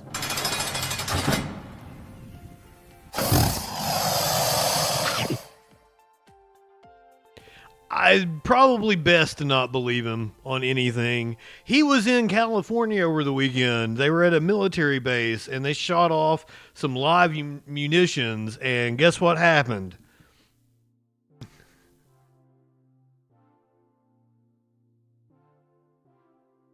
Tonight, telling the White House, "I told you so," after the CHP said an artillery round exploded prematurely during a military tribute yesterday. And CBS LA political reporter Tom Waite here now with new photos and the fallout. Tom? Yeah, I mean, there was a big back and forth between Governor Newsom, the White House, and other people in the GOP saying that Newsom was just doing this for political reasons. And now tonight Newsom can say, well, you know, here's artillery that landed on the freeway.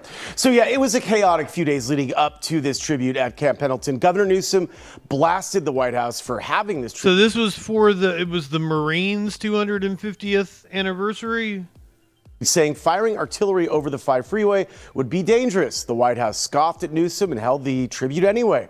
Tonight, we're learning things did not go as planned. Newly released photos of 2 pieces of shrapnel the CHP says landed on or near their vehicles along I-5 near Camp Pendleton in the area where Governor Newsom ordered the freeway shut down. The CHP says the debris came from an explosive ordnance that detonated prematurely while it was over the freeway, striking and damaging a CHP patrol vehicle. One trooper said it sounded like pebbles falling. Governor Newsom posted this photo of what the artillery round looks like, saying it was no small thing. No injuries were reported, and the CHP says they immediately notified the Marine Corps at the scene, who then canceled firing additional live ammunition over the freeway. The Marines say the shrapnel came from a 155 millimeter artillery round fired during the special military tribute to the Marines Saturday at Camp Pendleton, attended by Vice President J.D. Vance and Secretary of Defense Pete Hegseth. Many drivers on Saturday were caught off guard. It's very confusing. You know, it's not great. This is not great for the people. It's a inconvenience. Governor Newsom Sunday posted on X, "We love our Marines and owe a debt of gratitude to Camp Pendleton, but next time the Vice President and the White House should not be so reckless with people's lives." If premature detonation lasts for more than 4 hours, leading up see your doctor. Blasted Newsom for closing the 5 for political reasons. Palmdale Republican Assemblyman Tom Lackey called the closure pathetic. The official White House response account on X said Newscum is lying. GOP candidate for governor Steve Hilton also accused Newsom of closing the freeway for political reasons. The CHP says they are recommending an after-action review. I think we should all call him the Secretary of Defense because it probably gets under his skin. Between local, state, and federal agencies. And the Marines released this statement. "We are aware of the report of a possible airborne detonation of a 155 millimeter artillery round outside the designated impact area during the U.S. Marine Corps' amphibious capabilities demonstration at Camp Pendleton. The demonstration went through a rigorous safety evaluation and deliberate layers of redundancy to ensure safety of fellow citizens." The CHP says their investigation is ongoing. Gio? Tom, thank you so much. Thank you, Tom. Tom Llama. Shut up, Tom Llama. I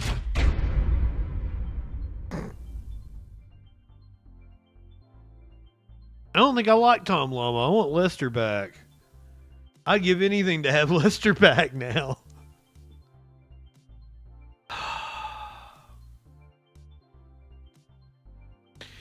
Unfortunately, an appeals court is allowing Trump to deploy the National Guard to Portland. This coming down just in the last couple of hours.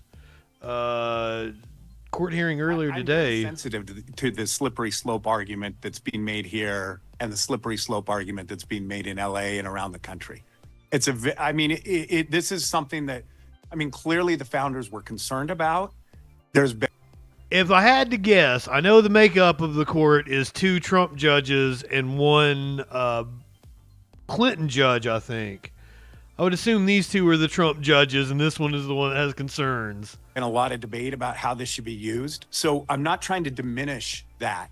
It may well be that the forces are used in an improper way, but we don't have any evidence of that right now. Oh, we don't?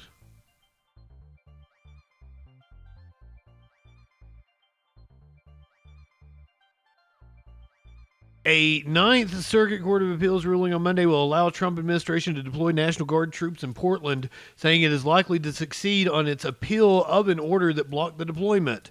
The appellate court ruling, an important legal victory in a showdown over presidential power that's happening on multiple fronts, grants the administration's motion to stay the lower court's order blocking the deployment while the appeal plays out. The 3-judge panel weighed in after U.S. District Judge Karen Immergut ruled last week ruled to extend her temporary restraining order, barring the deployment of federal troops to Portland. Regardless of what happens next, the Oregon Department of Justice will continue to fight to uphold Oregon's laws and the Constitution. The president has cited protests outside of Portland's Immigration and Customs Enforcement facility to justify the call-ups of troops in the Deep Blue City. Allow me to show you the violent protests outside of the ICE facility. I have something playing in my headphones. That's what's throwing me off right now, and I don't know where it's coming from.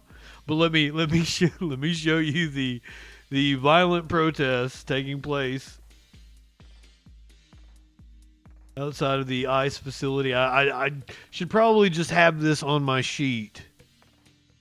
It was coming from whatever station I was on just now.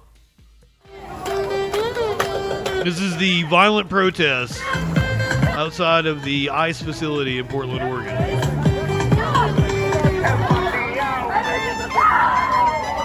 I can assure you that is what it has been the entire time.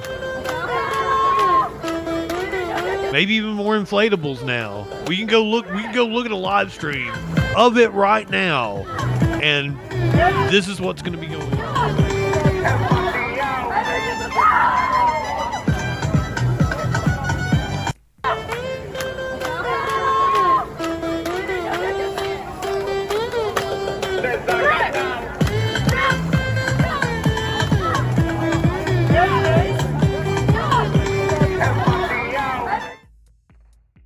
They're going to be in history books. That's going to be in history books. If we survive.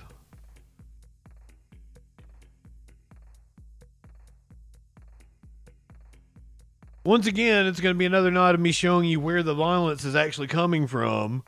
It is not protesters. It is not citizens. It's not even the people that ICE is going after. It is totally the federal agents committing all the violence.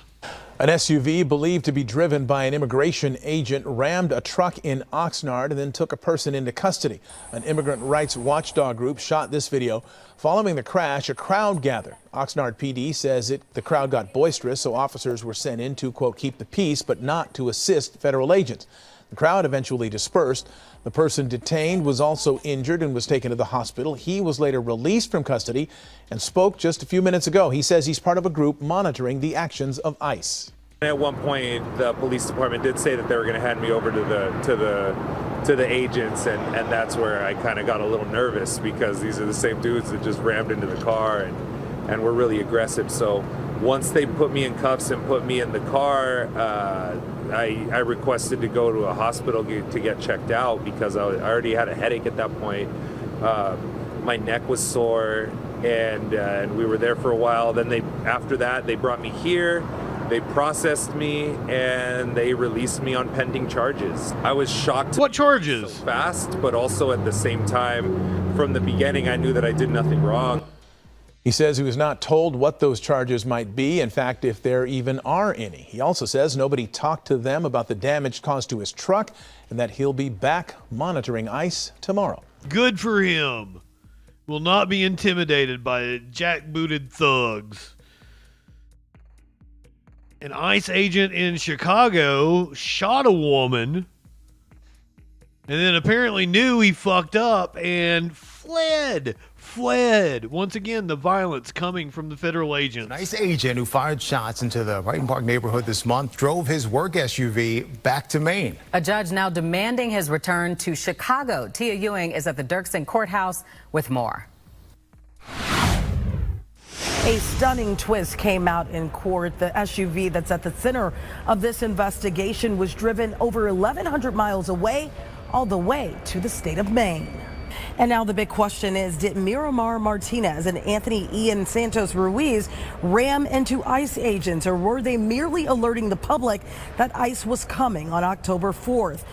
Talking to the agents over here, that individual was the lone driver of that vehicle and was part of a caravan that were trying to interrupt ICE operations at the time of the shooting. That silver SUV is the same one involved in the crash and shooting that left Miramar Martinez, a U.S. citizen, shot 5 times, and the driver, the ICE agent who allegedly pulled the trigger. In court today, the government confirmed the agent's assignment ended in Chicago, and he drove the vehicle back to the state of Maine. The judge was visibly frustrated and issued a direct order saying this, quote, "I am directing you to tell the agent to be brought back to Chicago as soon as possible." Martinez's lawyer says the SUV is critical evidence. He wants it inspected, and he's demanding all communications, repairs, and even car washes be preserved immediately. 913, the weapon is still in the purse. The vehicle does have what appears to be first damage on the passenger side, as if it was side struck with another vehicle. Also being questioned, ICE claimed agents were boxed in and Martinez in the dark gray Nissan was armed. But police radio and body cam footage that only the attorneys have seen reportedly shows something different. Even the press release that was put out to the media detailed some different information. We did learn that Martinez's gun never left her purse. These photos show her SUV was hit on the passenger side, and the other man involved in the crash, Anthony Ian Santos Ruiz, his black SUV was damaged in the front, and the ICE vehicle only minor damage. Even more troubling, Homeland Security told media the encounter happened in Broadview, but new records show Martinez was in Brighton Park, alerting residents to ICE patrols. This case is raising big questions about use of force, federal accountability, and now possible evidence mishandling. A trial date could be set as early as Monday. This is a case that we will be following every step of the way. From the Dirksen Federal Building, Tia Ewing, Fox 32 Chicago. ICE agents apparently detained a lawyer, and he went to the press to describe what happened to him. The scope of President Trump's immigration crackdown has been expanding, and more U.S. citizens are getting caught in the crosshairs. ProPublica just released a massive new report that found more than 170 citizens have been held by immigration agents over the course of the first 9 months of this administration. One of those Americans detained was attorney Robert Held, seen here at a protest last week in the Chicago area. He's part of a group of attorneys who have been coordinating and doing rapid response efforts and asking law enforcement key questions, all in an effort to protect protesters. Watch. You state troopers are an unlawful assembly right now because you're impinging on our First Amendment right to free expression. We do not understand your instructions. You have weapons. We do not have weapons. You are invoking, you appear to be threatening violence. We're not threatening violence. And Robert Held joins us now. Robert, it's good to see you. Look, yeah, Robert. For 8 hours by ICE. Tell us what that was like for you, and also what it maybe taught you about what's happening to immigrants across your city. Well, I think my experience was likely far different than the experience that immigrants are facing on a daily basis. I like this guy. I was put in a comfortable room. I had water, access to a toilet. I was given dinner, and I was allowed to make a phone call. There was space to lie down over the 8 hours. I think the immigrants are not being treated the way I was treated, and I think it's shameful about what is happening in this country right now with respect to ICE. So if you can, Robert, tell us about the decision to protest, because we've heard the language from the administration, from Tom Homan and others, that these types of protests, yours and others, are interfering with law enforcement operations. And we played a little clip of you there talking to those that were out there. But walk me through the decision to protest and your rebuttal to the argument that what you are doing, these types of protests, are a disruption or in some ways, blocking of ICE or law enforcement operations. Well, my decision to protest was fueled by what I saw on videos, and that was that federal agents were literally using less lethal weapons on peaceful demonstrators who were expressing their First Amendment rights. And it was actually appalling to see people get shot. Our next story is an example of that.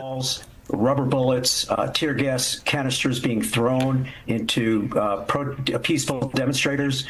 And I think there's a video that maybe you've seen, which is of a priest getting shot in the head at the very. Yep, that's our next story. I've been protesting. So he has now filed a lawsuit. Me to begin protesting. There's a part of this ProPublica reporting that I wanted to highlight, which is that among the citizens detained are 20 children, 2 of whom have cancer, 4 who were held for weeks with their undocumented mother and without access to the family's attorney until a congresswoman intervened. What are the legal options that people in these situations have if they are U.S. citizens and if they are being denied their rights and they are being detained by ICE? Well, I think that underscores, I think, the overall point that's been made by many others, which is that we have, we're supposed to have due process in this country. And due process means a lot of things, including the right to legal counsel and to have a judge opine on the propriety and legality of what ICE is trying to do. I'm not an immigration lawyer, but clearly what's happening when people are whisked off the street by federal officers that do not have name tags or any insignia. We have no idea what agency they're working for, some of whom are denied their due process rights clearly. Some are whisked out of the country on an expedited basis without any opportunity to even speak to a lawyer or appear before a judge. So it's really appalling, and it goes contrary to our fundamental understanding of what it is to be in America. Robert, really quickly, are you going to sue the government for its illegal detention? Yes, sue them. What rights do American citizens have who are detained by ICE officials and ICE agents when the DHS press office has gone out of their way to say repeatedly, no, Americans are not being arrested by ICE agents? Well, some of the statements being made by the administration are just patently false. I know from my own experience that demonstrators have been protesting peacefully, exercising their First Amendment rights without any interference, without impeding federal officers. And in my particular case, I didn't commit a crime. I was not charged with a crime. It was never explained to me why I was detained. But I guess the overall point is that the Constitution applies to citizens and non-citizens alike.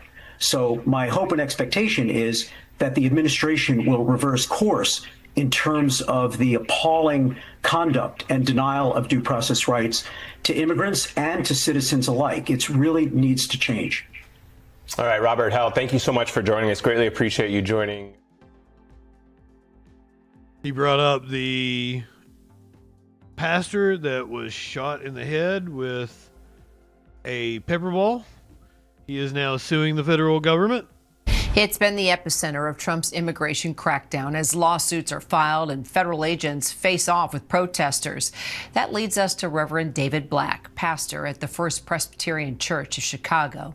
Reverend Black was taking part in a protest outside the Broadview ICE facility last month.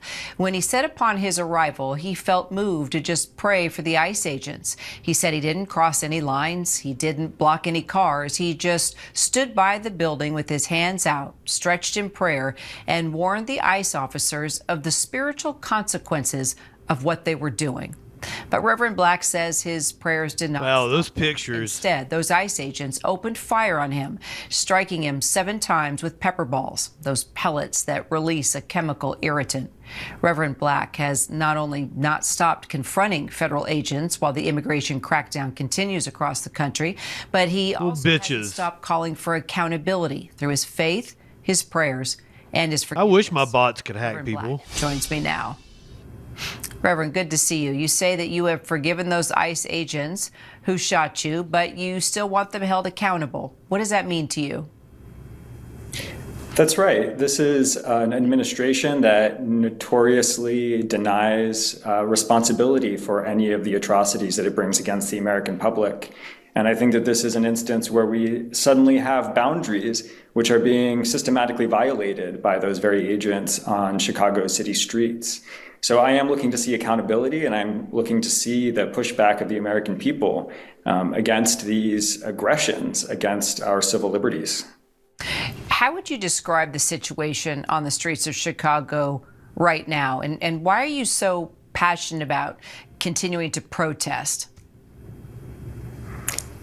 Thank you for that question, Kira. The situation on Chicago city streets is atrocious. Just a couple of weeks ago, ICE agents descended in a Black Hawk helicopter into a building in South Shore and zip-tied children and loaded them into the back of U-Haul vans. And we're actually seeing an acceleration of ICE activities in Chicago since the Illinois State Police was deployed to Broadview to basically replace the chemical weapons that were being deployed against peaceful protesters with their clubs and with their brutality. Just on Friday, a group of protesters standing in the free speech zone at Broadview were beckoned to come out of it by Broadview police. And when they did, when they marched up the street, as they were told was safe to do, ISP emerged and began brutally attacking those protesters. One of them was a member of my congregation who was thrown 6 feet and then descended upon by 6 ISP officers who held them down, dragged them across the concrete, and their respirator mask was so mangled that if they hadn't been wearing it, I shudder to think of what might have happened to them. And this is what we're seeing as the situation now. And meanwhile, while protesters are being brutalized by the ISP, we're watching ICE vans leave the facility and return with even more efficiency and freedom than they had before, which really begs the question of what ISP is really doing there. So DHS, of course, has a different account of what happened. Of course they do. Tricia McLaughlin posted on social media that not only were you blocking ICE from doing its job, but that you actually gave DHS Secretary Noem and her team the middle finger when they were there. I feel a little weird asking a pastor this, but this is what she says. Wow. False. And I've commented on this before. I think it's very interesting that they witnessed a bird, because sometimes the Holy Spirit descends in the form of a bird. And I truly hope that what they witnessed was the incoming of the Holy Spirit, calling them to confession and repentance. That is my profound hope as I continue to pray for them. I would hope I don't like him. Be a peace dove, Pastor. All right, you've now joined an ACLU lawsuit petitioning for an emergency order to stop the government's quote. I mean, even if he had, I don't believe that he flipped them off. But even if he had, that is 100% protected speech. And I've had right-wingers tell me that the left attacks religion. Fuck all the way off. Legal and brutal suppression of the First Amendment rights. Can you tell us about this lawsuit and what you hope to see from it? I hope to see accountability and boundaries. I hope to see that this federal administration is being held back from brutalizing civilians in Chicago neighborhoods and around the country. We're seeing them test out these tactics to see what they can get away with. And this lawsuit is a number of clergy, teachers, journalists, mothers, elders of Chicago stepping up to say, this is not okay. This is not okay, an appropriate way to treat us. And this is certainly not an appropriate way to treat our neighbors who are vulnerable and can't stand up and speak for themselves right now because they're at such great risk. And I want to acknowledge the kind of calculus that the Pritzker administration might be making in this moment as well. There's a story in the New Testament when Jesus is being brought to trial where a high priest says that it is better for one man to die than for an entire nation to die. And that is one of the calculations that leads to Jesus ending up being executed by the state.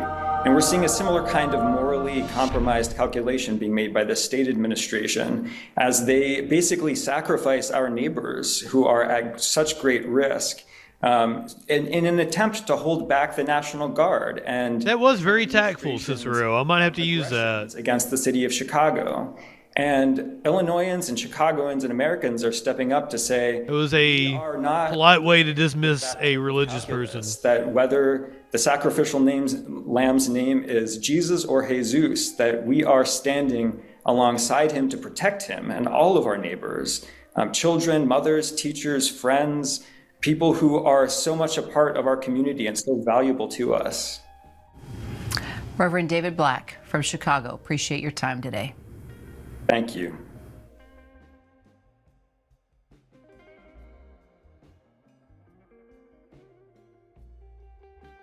We heard a panel of judges in Oregon allow Trump's deployment of the National Guard.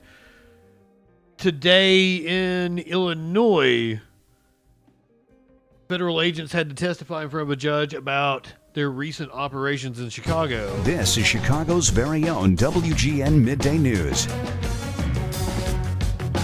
A federal hearing is underway to tackle whether ICE agents violated a judge's order during recent raids and arrests. Good morning, I'm Mike Lowe in for Patrick Elwood. And I'm Dina Bair. Thank you for joining us. Judy Wang is live at the Dirksen Federal Building with the latest on our top story. Judy? The ICE official, Judge Sarah Ellis, had ordered to appear before her this morning, abruptly left his post here in Chicago. It was unclear earlier this morning who would show up to the courtroom this morning. We now know a Border Patrol Deputy Commander, Kyle Harvick, and ICE Deputy Field Office Director, Sean Byers, will answer the judge's questions about the tactics being used by immigration agents. Now, when Judge Ellis... Wow, I hadn't seen that video. Chicago Field Office Director Russell Hott come to her courtroom, she pointed to this southeast side incident in particular. Ellis stated she was profoundly concerned about violations of her temporary restraining order. The TRO restricts the use of tear gas and other weapons against protesters and journalists. Ellis also ordered agents to wear body cameras when conducting law enforcement activities. Agents have not worn cameras during Operation Midway Blitz. Last Tuesday morning, agents fired tear gas at a crowd following a crash involving agents at 105th and South Avenue N. Involving agents. Homeland Security said an undocumented immigrant rammed his car into a Border Patrol vehicle. Then the crowd turned hostile and some people started throwing things at the agents. Judge Ellis ordered Russell Hott to explain why she was still seeing tear gas deployed and reading reports of no advance warnings given. Soon after that, DHS said Hott had returned as planned to his post in Washington, D.C. and served as interim Chicago Field Office Director. In a Justice Department filing, that is when the DOJ offered instead to make Kyle Harvick and Sean Byers available to the judge. Now, DHS says that it was Border Patrol agents that were involved in the southeast side incident. In the courtroom right now, Harvick is Border Patrol in Chicago. Border Patrol for 25 years. He is in full uniform. Judge Ellis is asking about the use of force and also indicated that she will ask him about several incidents that have occurred under Operation Midway Blitz. At the Dirksen Federal Building, Judy Wang, WGN News. Oh, I'd say they're outfitted, DJ Dub, especially the appropriations have gone into effect from the big beautiful bill, correct? So they're even more outfitted. Or perhaps that money hasn't been able to be disbursed because of the shutdown.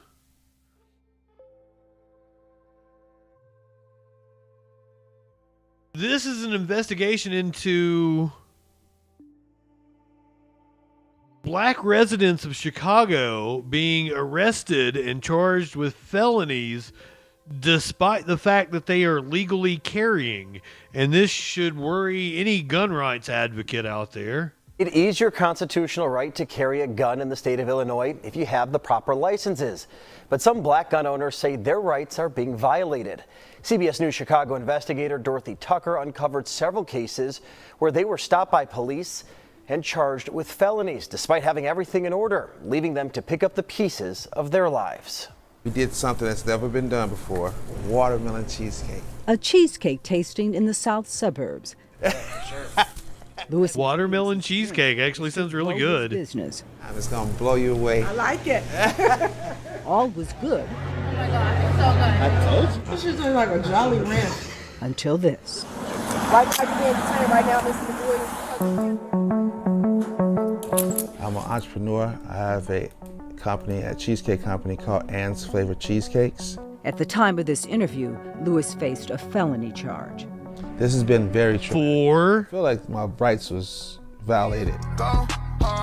His Second Amendment rights. Lewis is an avid gun owner. Just got me the AR top in the middle. In April, Lewis was pulled over on the south side, West 79th Street. He had a missing front plate. Hey, yes, sir. How you doing, boss? Good. The first thing he did, tell the officers he had a gun. Okay, where's your firearm? On my side. Okay, you got your percent carry license? According to state law, in order to carry a legal gun in your car, you need a firearms license, better known as a FOID card, and a concealed and carry license, commonly called a CCL. This is Lewis's card, and it's valid. That's what he handed the officers. He looks at him. He said, okay, cool, this is perfect. Only it wasn't. Consider carry, it didn't pop up. Oh. It didn't pop up on Leeds, the database operated by the Illinois State Police. I need you to step out for me. Police recommended Lewis be charged with 2 felonies. What? Right now, Mr. McGood, is because we can't verify your concealed. And look here. Prosecutors approved the charges. He never should have been charged. Irv Miller is a former prosecutor, once in charge of reviewing police cases. He showed them a valid CCL card. Not only did they see it, they actually took possession of it and inventoried it. I haven't got the You think he forged it? In CPD's inventory sheet. So why was Lewis arrested? That's a question we wanted to ask Superintendent Larry Snelling, but he declined an interview. Fuck you, Snelling. So we reached out to state police because anytime an officer pulls over a driver who has a gun, the first thing they do is check the state's database to see if that driver has a valid FOID and CCL. Oh, okay. So here's the question we asked the state. If a driver like Lewis actually hands the police a valid CCL, but the officers don't see the information in the state's database, what should they do? The state replied, the officers should not take any law enforcement action as it relates to a potential FOID CCL violation. That's what Lewis expected, and what he was told later as he stood in a jail cell. And if this comes back clean, yeah, then they just let you go, apologize, and let you go about your day. Bullshit. That's not what happened. Lewis spent 24 traumatic hours behind bars. It was just deplorable. There were roaches falling from the ceiling. all of this because of illegal everything. Yeah, I can't tell you why. I need somebody to tell me, man. Worse than the jail conditions? A missed business opportunity. That day, I had a meeting. Could not do the meeting that day because I was arrested. By losing that, I might have lost the franchise. Lewis also lost time, lots of it. He was in and out of court fighting to get the charges dismissed, and his impounded car returned. I know this is a system, so just hoping for the best results. It wasn't until mid-June, 3 months after he was stopped, that the case was finally dismissed. I'm very excited for him, but this is not the end. Next step, more money spent to expunge the case, so his arrest won't show up in a background check. And all of this for somebody who did nothing wrong? Correct. Your joy is a little bit... Dampered, yes. Totally dampered, because now this is a much longer process. It's nearly... Motherfucker is lucky he has the money to be able to afford lawyers for this, because what if he wasn't in a better position? It's impossible to know how many drivers like Lewis are wrongly charged with unlawful gun possession that are later dismissed. Neither the CPD or the Cook County State's Attorney's Office track it. Because we got to confirm whether it's actually valid or not. We did find a handful of lawsuits accusing police of violating the rights of legal gun owners. And I'm sitting in here in the back of a squad car because my license expired, but I renewed it. One of those, an irate Lucy Washington. And it's not my fault that you guys didn't get it in your system. I'm an entrepreneur, a loving mother. I do everything from real estate. Can't wait to get my guys in here to look at the floors. To rehabbing. Traffic stop. Here's Lucy's story. Hi, I had something wrong with my back. Yes. In December of 2023, she was stopped for failing to put on her turn signal. Without hesitation, she volunteers. I am concealed and carry. As a single woman, Lucy carries a gun for protection. I have it. My love, your CCL expired. I know, but if you pull it up, it'll show that I already tried to renew it. Lucy tries to explain that the email showing proof she renewed is on her phone. My phone and fell. Only she can't find it. This is the email from the state Lucy was trying to show the police. It says if you apply for renewal, you're eligible to possess a license. Oh my God, are you serious? Can I please look for my phone? Please, give me like 5 more minutes to look for my phone. And it sounds like the officers weren't going to accept the email under any circumstances. But it's not in our system, Lucy. It's not in our system. I freaked out, especially when I was told that I was going to be charged with a felony. I'm like, I can lose my broker license. Like Lewis, Lucy's felony charge was eventually dismissed. She also got the case expunged, but she's still living with the trauma. If you search a property that is in my name, my mugshot shows up next to it. It's embarrassing. You know, how do I explain to someone like, oh no, I was innocent? If they did nothing wrong, again, why were Lewis and Lucy arrested? We posed that question to Phil Smith. And I'm honored to testify today. Smith is a president and founder of the National African American Gun Association. Oh good, this guy will be pissed off. More than 50,000. Outrage, anger, frustration. Not again. Those are the conversations and statements that are going in my head when I hear about another black person being stopped illegally, being arrested illegally when they've had all their stuff together. While there's no data that tracks race in these types of gun arrests, Smith points to America's disturbing history of black people with guns. Oh, I'm sure it's racist. Killed by police. If you look at other communities, they have firearms all over the place, and it's okay. They go to Macy's, they go to Walmart, they go shoot and hunt, and it's okay. This is so ridiculous, bro. I felt defeated, you know? I felt defeated. And I felt like nobody had my back. I just feel like the rights that I've been given, the constitutional rights to have it, that the police officers didn't stand up for. These cops, man, are killing me, bro. Since the arrest, Lewis has been struggling to rebuild his cheesecake business. He blames police for the setback and plans to sue the department. Sue them. This shows that no matter how much you follow a system of which they create, they can still deem you wrong. At this point, Lewis and Lucy are still waiting to get their legally purchased guns back from CPD. Wow. The state's attorney's office and the state police declined to be interviewed. Dorothy Tucker, CBS News Chicago investigators.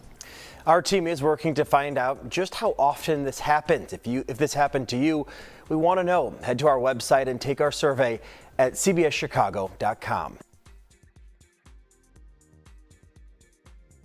It's almost like we got racist ass motherfuckers in power in places.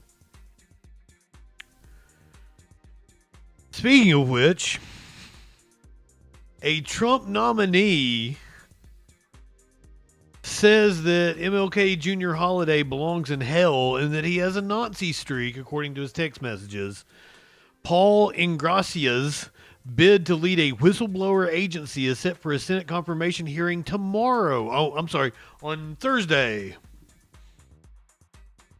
MLK Jr. was the 1960s George Floyd, and his holiday should be ended and tossed into the seventh circle of hell where it belongs. And rightfully so, whoever he was talking to responded, Jesus Christ.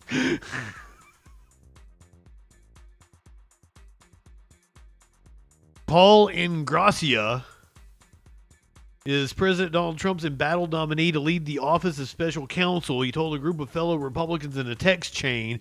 This is separate from the Young Republicans Telegram chat. He told a group of fellow Republicans in a text chain that Martin Luther King Jr.'s holiday should be tossed into the seventh circle of hell and said he has a Nazi streak. Ingracia, who has a Senate confirmation hearing scheduled for Thursday, made the remarks in a chain with half a dozen Republican operatives and influencers. MLK Jr. was the 1960s George Floyd, and his holiday should be ended and tossed into the seventh circle of hell where it belongs. This is something Ingracia wrote in January of 2024. According to the chat, Jesus Christ, one participant responded, "Yeah, he looks like a Nazi." Using an Italian slur for black people, Ingracia wrote a month earlier in the group chat seen by Politico, No Mongolian holidays from Kwanzaa to MLK Jr. Day to Black History Month to Juneteenth. Every single one needs to be eviscerated. Politico interviewed 2 people in the chat and granted them the anonymity after they expressed concerns about personal and professional repercussions. One retained the messages and showed the text chain in its entirety to Politico, which independently verified that the number listed on the chain belongs to Ingracia.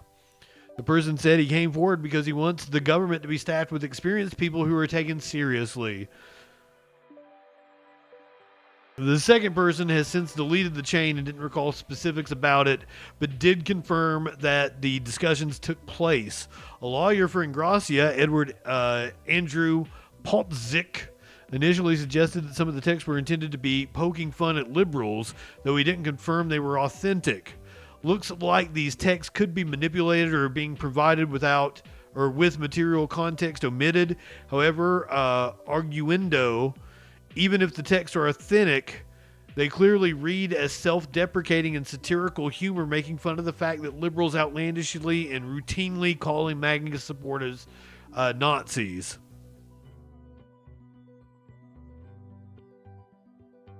In reality, Mr. Ingracia has incredible support from the Jewish community because Jews know that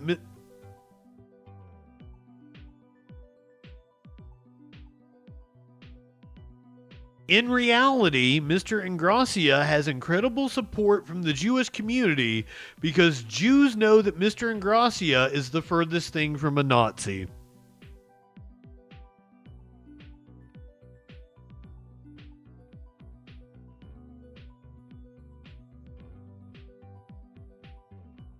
That's exactly what a Nazi would say.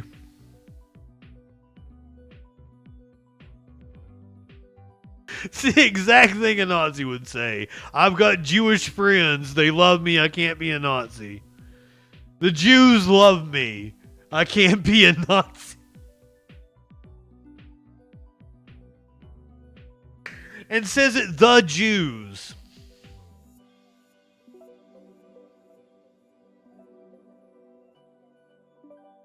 I would assume it's a socialist or an anti-fascist, right? That's the opposite of a Nazi. The hard J, indeed.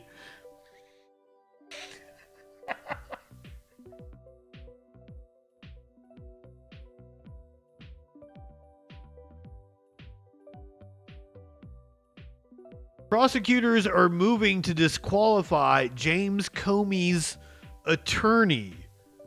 The DOJ is trying to disqualify James Comey's attorney following his indictment by the Justice Department. And federal prosecutors in James Comey's criminal case are suggesting they may move to disqualify the former FBI director's lead attorney. In the new filing, prosecutors say Patrick Fitzgerald may have a conflict of interest that would warrant his removal.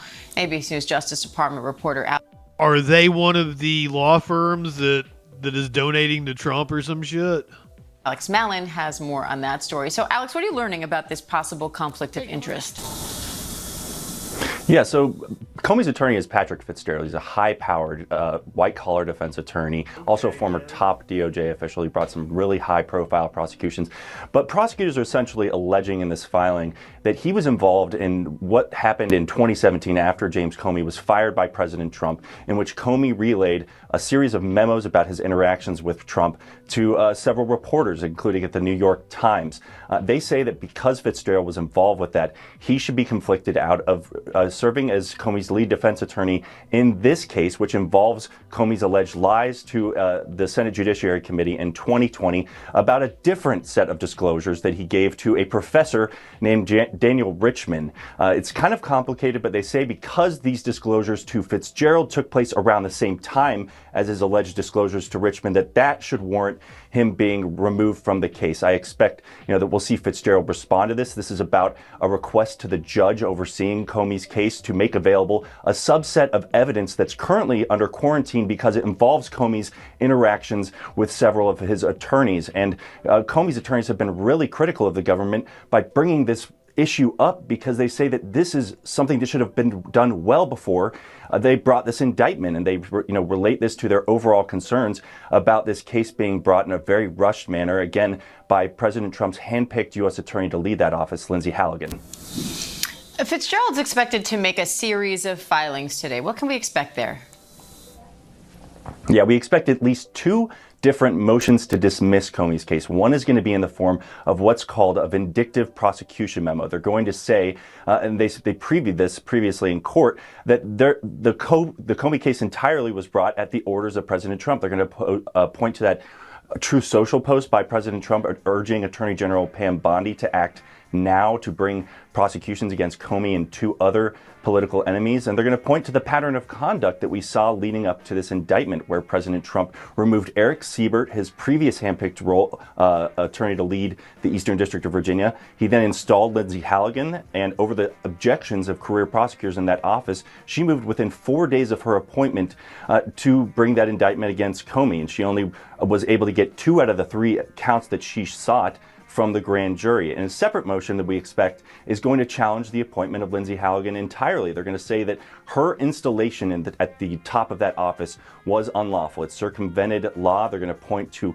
what we expect will be an OLC opinion that was drafted actually by Supreme Court Justice Samuel Alito in the 1980s. It's going to be a really fascinating fight. That actually is going to take place, we understand, before a different federal judge. The judge in this case at a hearing earlier last month said that would have to be considered in a separate manner. So they're really going to take, a different set of attacks trying to get this case tossed out before it even goes to trial. All right, Alex Mallon, thank you. Ponder Monkey, are you talking about Lindsay Halligan? Are you saying she can be your GOP mommy?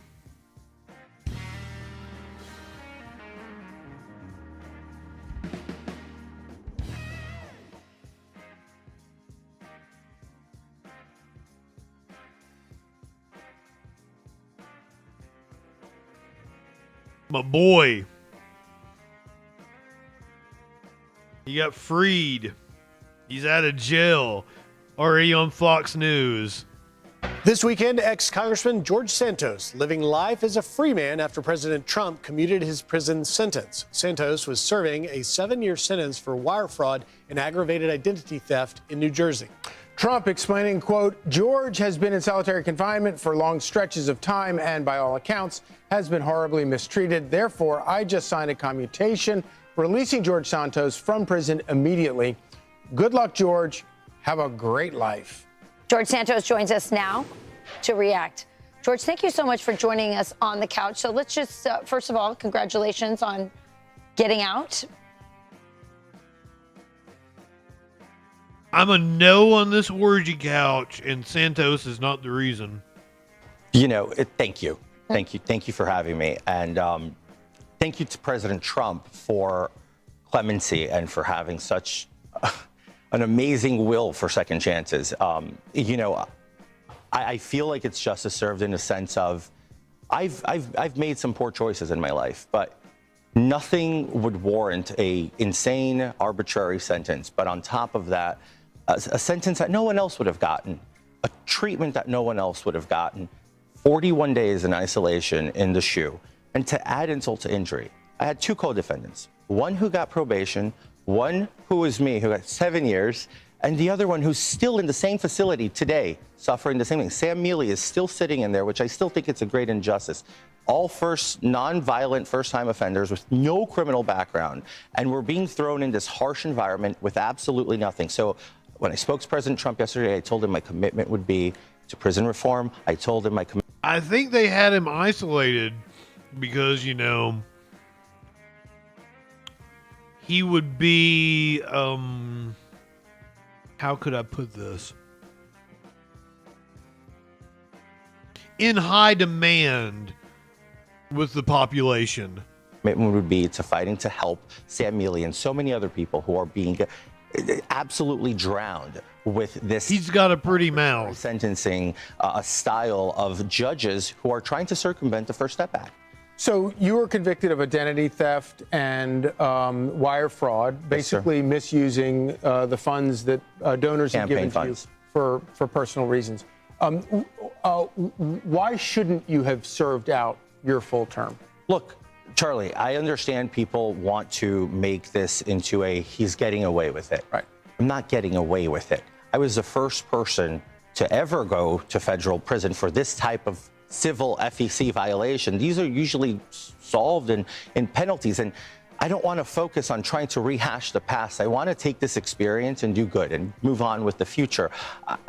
Repentance is an understatement. It's like I have been dealt a second chance. I have a lot to prove to a lot of people, and I have to make sure President Trump understands that I am not going to disappoint him. So George, you've been given a second chance. You were also expelled from Congress. Yes, sir. So what do you plan to do with this second chance? And is there any plans that you might try and return to Congress? Not run for Congress, that's for sure. That's definitely not something I want to do at the immediate moment. I think. But you're not ruling it out. I'm not ruling it out. No, look, I'm 36. I want him to. I have time. I'm not saying that I want to go to Congress. I don't necessarily think that that's the best avenue. Look, they can't get the government open. So it's not like it's a good functioning institution. So what do you do with the second chance? Let me ask you this. You talk about you were in solitary confinement. You had a lot of time to think about your life. What has happened to you spiritually? I know I talked to you earlier. You said you went to mass, you went to confession. Talk to me about that. Starting the moment I got into prison, I discovered there's this visiting priest a Catholic priest who comes in every Thursday. Started going to mass. Then I was abruptly pulled into the SHU. In the SHU, I was denied a Bible. I was denied a rosary after putting in requests. The institution's horrible. The warden, Kelly, there, she's a horrible human being, runs a horrible institution that she denies you religious services, medicine. It's insane. I connected with God. I reconnected myself. I started praying in such a profound way. The day after I left the SHU, I went straight to mass. It was a Thursday. And is he going to turn straight? The gospel was by Luke, the same exact gospel that I used to pray with my mom when we were fighting cancer. Knock and a door will open, ask and you shall receive. So he's going to pull a Milo. Full gospel. I get super emotional. The priest goes and says, would you like to do confession? I said, yes, I have to do confession. We do confession for a lengthy period. I take communion after years of being completely absent from God in my life. We pray the rosary. He does the intentions of the mass for me. I just feel good. I wake up Friday feeling good. Just absolutely at peace with myself, with God, with Jesus, because at the end of the day, Jesus is King. He's your Lord and Savior. You're saying this is the day before you got the commutation? Yes, absolutely. 100% the day before. I have plenty of witnesses who were at that mass with me. And if I needed a sign to believe and to dedicate, I'm leaving this studio here and going to mass at St. Patrick's in the next 30 minutes. So that's literally true. So we need to go, but you still have restitution that you have to pay. I do not. Yeah, he doesn't have to pay restitution. But this is what I love. Like, the easiest way to get instant credibility after you've done something wrong is to go religious. This is what all the assholes do. How does that work? So I do not have any pendencies with the law anymore. I have no restitution. I have no probation. And if you just going back and being very candid, most of the restitution was really insane to make payments back to the NRCC, the National Republican Congressional Committee, because the DOJ under Mayor Garland said that I only raised those monies and got that help from the NRCC under false pretenses, but I won the race. So I don't know about that. Well, you run the race. You were also a very staunch voter, always with President Donald Trump. And now you owe your freedom to President Donald Trump. And I know you're really grateful for the mercy that he showed Absolutely. you. We look forward to seeing what you do with your second chance. Thank you. Good luck. Thank you. And now you said you could get... Oh, I'm very much looking forward to it. I can. Okay. Something you can't do in prison. You can't. Thank you. Oh, I'm very glad he's out. Ducey. I'm Brian Kilmeade. Fucking Ducey. Click here to subscribe. Lenny, welcome in, my friend. I mean, I'm glad he's out. I was sad he had to go to prison. I like the dude. I mean, I'm entertained by him. If he does actually get into a position of power again, God help us all. JoJo's Wednesday night. We're going to be coming on at 6:30. It is the New York City mayoral debate between Andrew Cuomo, Zohran Mamdani, and our good buddy JoJo Siwa, who says he is not dropping out of the race. Out of the race for mayor. With Election Day just 15 days away, neither of the candidates nor their supporters are holding back. This morning, New York business mogul, I should say, John Catsimatidis, called into WABC radio and urged Republican Curtis Sliwa to quit the race. The billionaires can conspire to pick their candidate. They failed with Cuomo the first time. They ran over to Eric Adams, and now they've run back to Andrew Cuomo. I trust the people. They'll make the decision. I'm not dropping out. Now, Sliwa insists I love this guy. I'd almost vote for him if I lived in New York City. He loves cats. He's a big cats man. he is running a better campaign than Cuomo and believes he can also beat frontrunner Zohran Mamdani. This morning, he can't beat Mamdani, but it would be hilarious if he actually beats Andrew Cuomo. I would laugh my ass off. God, I hope that happens. At an event about scaffolding in the city, Mamdani took a shot at Andrew Cuomo. Andrew Cuomo is spending more time pleading with another candidate to drop out than making his case to New Yorkers as to why he would be the next mayor. And the reason for that is he doesn't have much of an agenda to share. Mamdani says it's not about who's on the ballot, but what's on the ballot. And he believes New Yorkers will be sold on his platform of affordability. Tonight, Andrew Cuomo will attend a town hall at a synagogue on the Upper West Side. Meanwhile, in Connecticut, early voting now underway. Polls open this morning. In New York and New Jersey, early voting starts this Saturday, October 25th. Now, early voting ends on November 2nd, and of course, Election Day, November 4th. You got to appreciate my dedication to calling him JoJo Siwa over and over again. Guys, I'm really committed to the bit. This is the this is the thumbnail for Wednesday night's Troll Patrol.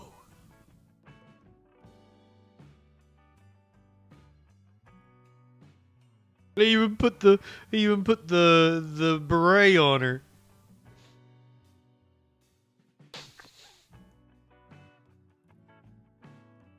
Wednesday night, we're coming on at 6:30. It's going to be amazing.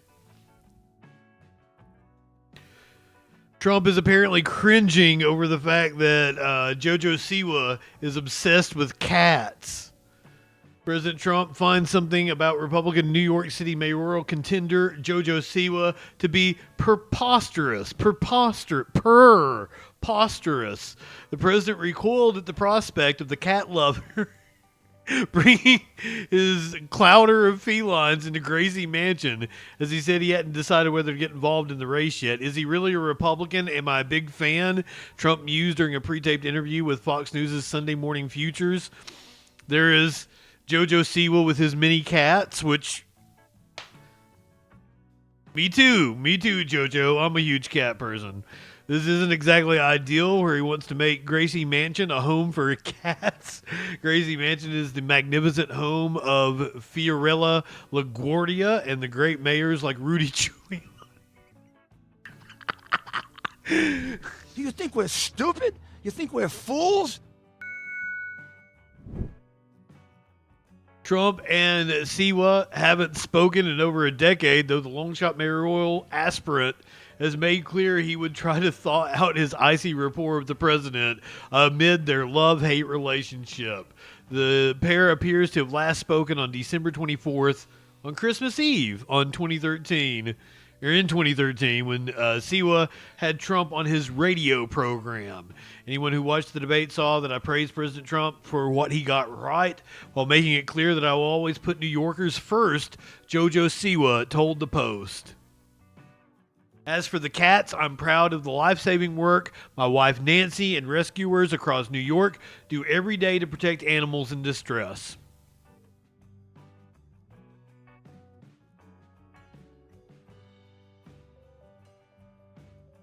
I'm sorry, I like JoJo Siwa. I'm a big fan. I never thought I would say that. He wins me over more and more every day. Meanwhile, remember how Andrew Cuomo tried to make the mayoral race all about Israel and his position on Israel and Mamdani being a Hamas supporter?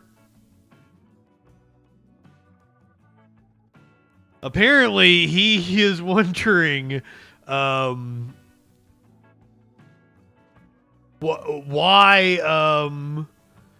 or he's wondering why people would vote based on their position on Israel. That they know inherently the Democratic Party has to produce. The far left runs Mondami for mayor, 33 years old, never had a job, never managed anything, an assemblyman, passed 3 bills, worst attendance record in the New York State Assembly. The dude just said he never had a job, but then listed one of his jobs. It's insanity. As a mayor, as an executive, as somebody who's supposed to get things done, no, that's going to compound the problem. First of all, Governor, it's Mamdani. This is a very big, diverse city you want to lead. We should get the names right. Self-awareness is such a powerful thing in politics. You can't beat what you don't understand. You seem very dismissive. He has to be doing it on purpose at this point, because that was one of the highlights of the primary debate. Of his support, but his support has been overwhelming, and you know, he won the primary. His support is overwhelming the polls now. You come from a storied political family. You talked about your dad. You've been governor. You've had these big jobs. You have astonishingly good political networks, connections, bases of support. What is your most self-aware understanding of what you failed to see in advance that would allow a 34-year-old upstart to be beating you so badly? What did you not see and understand about people who are living in the city and what they're feeling? Oh my God, what a way to phrase that question. The energy of the 20 to 30-year-olds. I didn't see I knew the affordability issue. I didn't think they would accept the freeze the rent one slogan as an actual answer, and that we wouldn't get deeper and beyond that, because the rents are the problem. It's just there is no answer that has been posed. It's not about freezing the rent. I'm the former HUD secretary. I know how to build affordable housing. I know the issue. I know the answer. But he was the HUD secretary under Obama, so therefore he does not know how to build affordable housing. We just never had a real discussion about it, and that I didn't foresee. And I didn't see the anti-Israel anger. I didn't see that. Remember, he made this race about Israel, and they just asked about what his self-awareness was. I didn't see how that was going to motivate people in a mayor's race. I saw the anti-Israel anger. It was on the street. But you are going to vote for mayor based on your opposition to Israel? Last time I checked, the mayor doesn't have a lot to do with foreign policy. You know, I don't see the mayor walking in and out of the United Nations. But you use that as a vehicle to express your anti-Israel anger. Wow.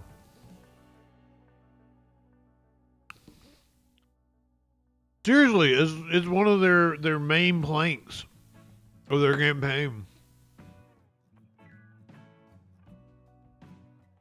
Some of you may have experienced outages with some of your internet services today. Apparently, it had to do with Daddy Bezos.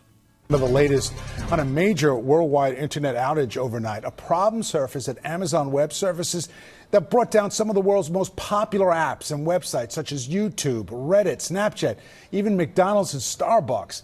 While service is now back, experts are still looking into exactly what caused it. We got 7 on your side's Nina Pineda joining us now to talk more about what happened here, Nina. You know, this is kind of like recovering from a concussion, which is going to take time to fully recuperate, and we might not even know some of the lingering side effects until later. But if you couldn't see your Ring camera, order coffee, find your family on Snap Map, or check in for your flight, that's really just some of the collateral damage from this. What the fuck is Snap Map? The alert hit at 3:05 a.m. Eastern Time. Down Detector, the app which tracks these things, had users reporting problems with a huge spike. If you're a night owl and were up late, you might have noticed some of your favorite apps and websites were down. If you don't know, AWS is a leading cloud service provider which supports a massive number of online programs and platforms. When the outage first occurred, Amazon said it was investigating increased error rate and latencies. Around 5 a.m., the service provider said it had identified the root cause of the issue and began fixing it.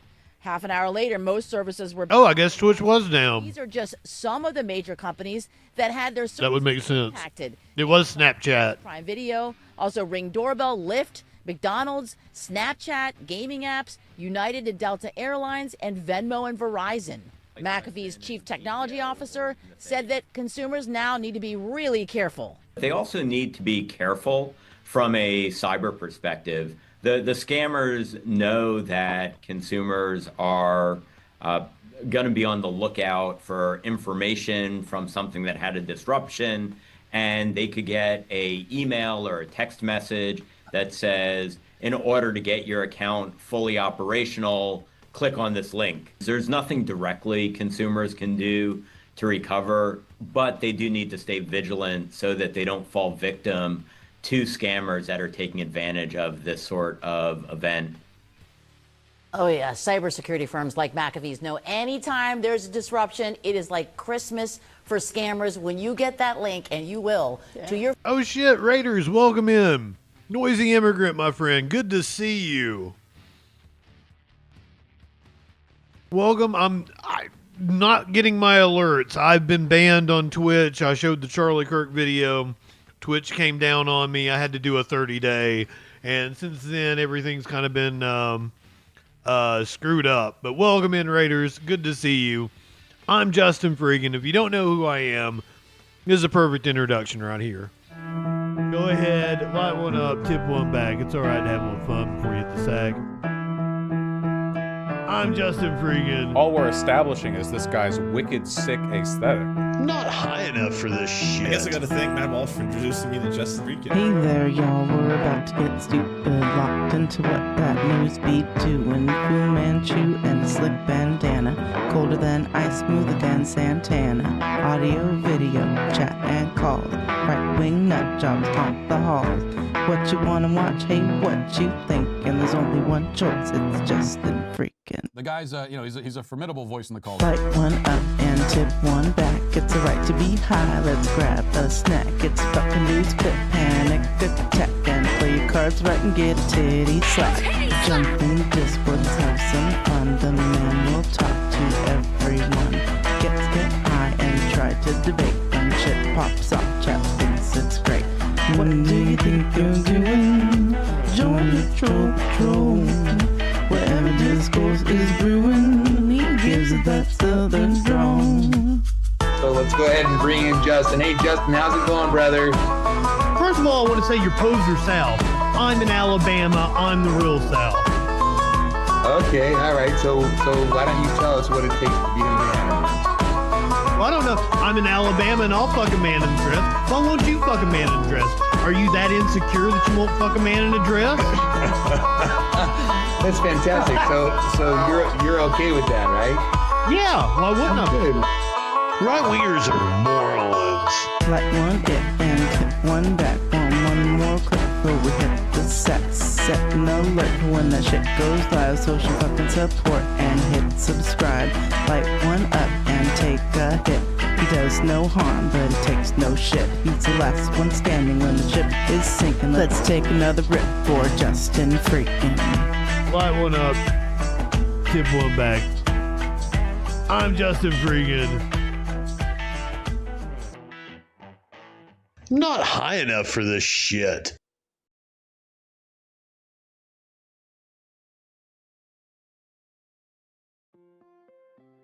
Be glad I'm not in there watching Breaking Bad with her. She's never seen it before, and I joined her halfway through the second season. I got sucked back in. I heard it going on in there because she's probably into the third season, maybe even into the fourth season now. And I was like, oh, I could be watching Breaking Bad right now.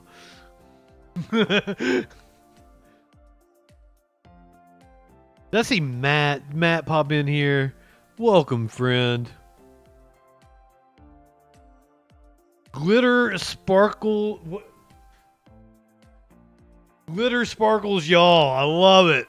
Glitter sparkles, welcome. You should meet my friend Sparkles Lavendar. She's very cool. I don't think I want to do any yeah, fuck this. I want to get to Halloween specials. Let's do fucked up shit. Yeah, let's we'll skip some crime stories. And we'll do stupid shit. Like in Ohio, the Ohio Department of Transportation has had to tell... If you've ever driven through Ohio, then you know what I'm talking about. It's like the shittiest drivers in the country, hands down. There's no question. It is not even close. The worst drivers in the country are in Ohio. Ohio Department of Transportation actually having to tell Ohio drivers not to just stop in the middle of the road. Well, despite multiple crashes and reminders, drivers in Ohio are still making some dangerous moves behind the wheel. And they're deciding to get to their exits at the very last second. NBC4's Eric Halperin shows us it has been happening here in central Ohio and in other parts of the state, too. The Ohio Department of Transportation says there is no excuse for this kind of driving. If you're close to missing your exit, ODOT is urging you to just take the next one. It'll be safer for you and everyone around you. Oh, that's what they mean by stopping in the middle of the road. They're just stopping and trying to get over. Dangerous behavior on Ohio interstates. There's no excuse for putting people in harm's way just so you can avoid maybe a 2 or 3 minute detour. Just this month, a truck carrying watermelons came to a sudden stop on a highway in the Cincinnati area. The reason? A car slowed down and crossed several lanes of traffic to get to an exit they were about to pass. A split second would have made a difference. If that spilled watermelon all over the road, that could have been cheesecake. Truck driver's attention was on something not the road ahead, it would have been very, very differently. Watermelons ended up all over the road, but ODOT's Matt Bruning says, luckily, no one crashed. So there are a lot of lessons that we can learn from looking at some of these incidents. It's not the first time in recent months ODOT has been reminding drivers not to make moves like this. In May, a driver in Columbus stopped in the shoulder, then moved over 3 lanes of traffic to make an exit. It caused a crash behind them. These are things that are easily avoided. Just because you happen to be in the wrong lane and you don't have enough time to get over to your exit, again, just go to the next one. That's how we avoid these kinds of situations. And in April on 71 in Columbus, a moment which ended up going viral. A red van stopped in the middle of the highway just so they could get to the exit, also leading to a chain reaction crash. That driver left as well, but was found and charged. We just need people to pay attention and drive responsibly. And that's not a hard ask, that's an easy fix, and it doesn't cost anything, but it could save lives, and that's what we're trying to do here.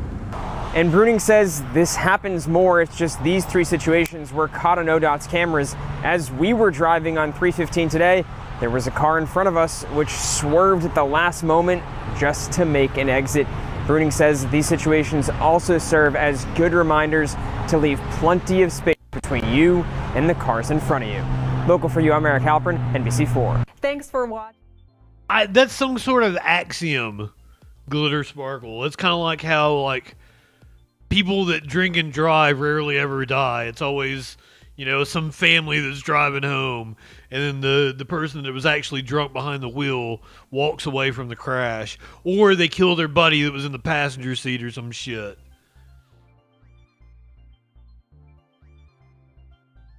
Just some sort of sad, serendipitous shit that goes on in life.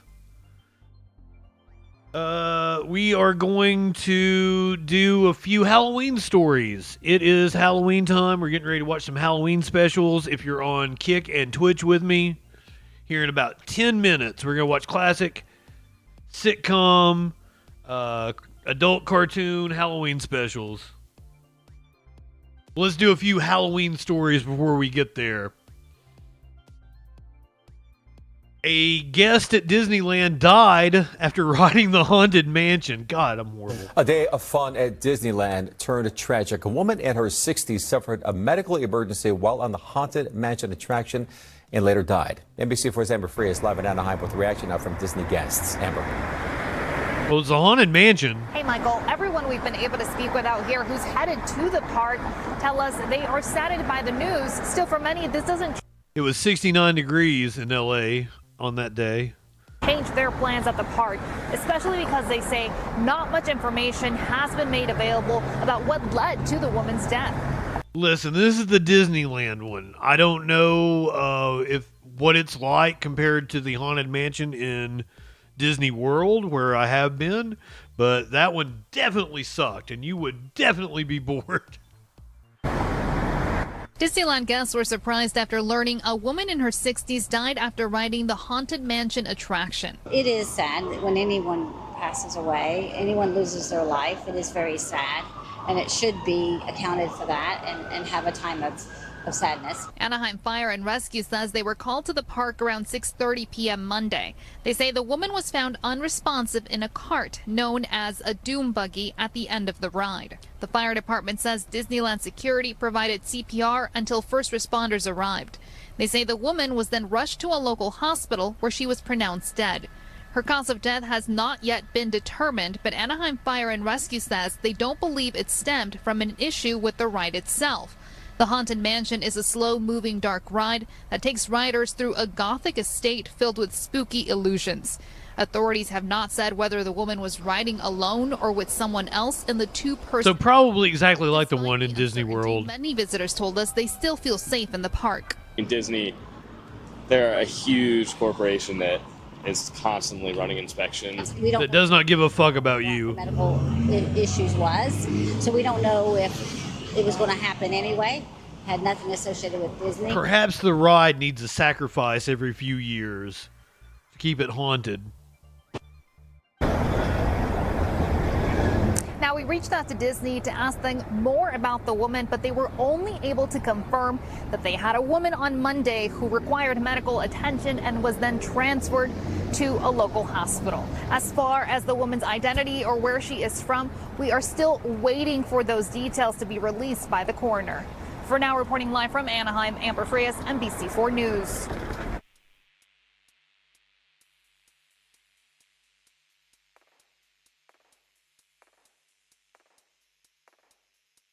Apparently some people have been using some Halloween masks to try to break into some houses. Open up the door before we make any inside. Apparently in Virginia.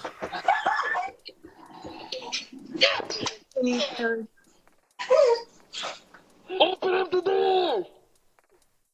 As Halloween approaches, a Virginia family shows how they experienced a real living nightmare after a costume-clad trio gathered outside of their Alexandria, Virginia home earlier this week, demanding that the people inside let them in. At first, they rang the doorbell, knocked on the door, and shouted, "Either you come out or we come in." But then after that, it really escalated. The family says the trio attempted to force the front door open, break down a wooden fence in the backyard, slash through the deck screens, and then pound on the windows. At one point, the family says the trio shouted death threats and promised to return. Tonight, the family remains concerned, and of course, they want answers, including what legal rights they had in this situation. Wow. To discuss this and hopefully get some answers to that, let's bring in attorney Mark Wright. Doesn't seem like it's just a prank. Joining us for the second night in a row. Let's start with that question there, sir. What could this family have done in this situation? And if they genuinely were feeling threatened on their own property, does stand your ground rights apply here? Each state varies, so every single state varies. Virginia, where that took place, and many others have, a stand your ground law, which means your home is your castle.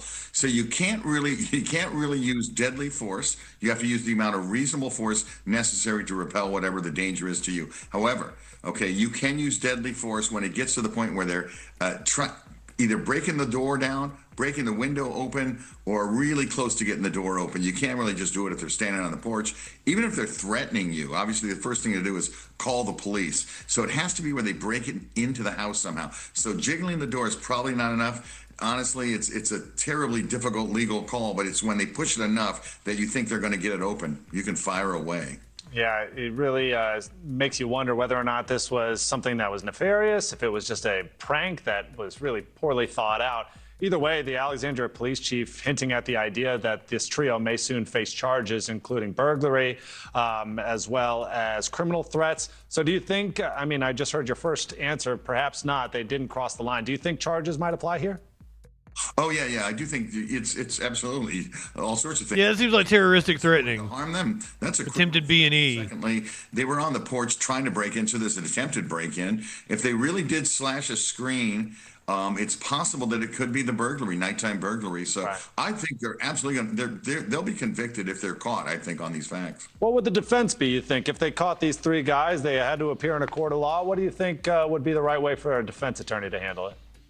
They're going to have to prove that these persons had the intent to really do these things. I think their lawyer's going to have to get a hold of them and make sure they don't. Now, what if it turns out to just be 16-year-olds? Even Alex, I know as you noted, there were some civilians or pedestrians walking through the street with dogs, and so forth, and cars. So, yet these people were speaking so loudly. You know, they know that everyone could hear them.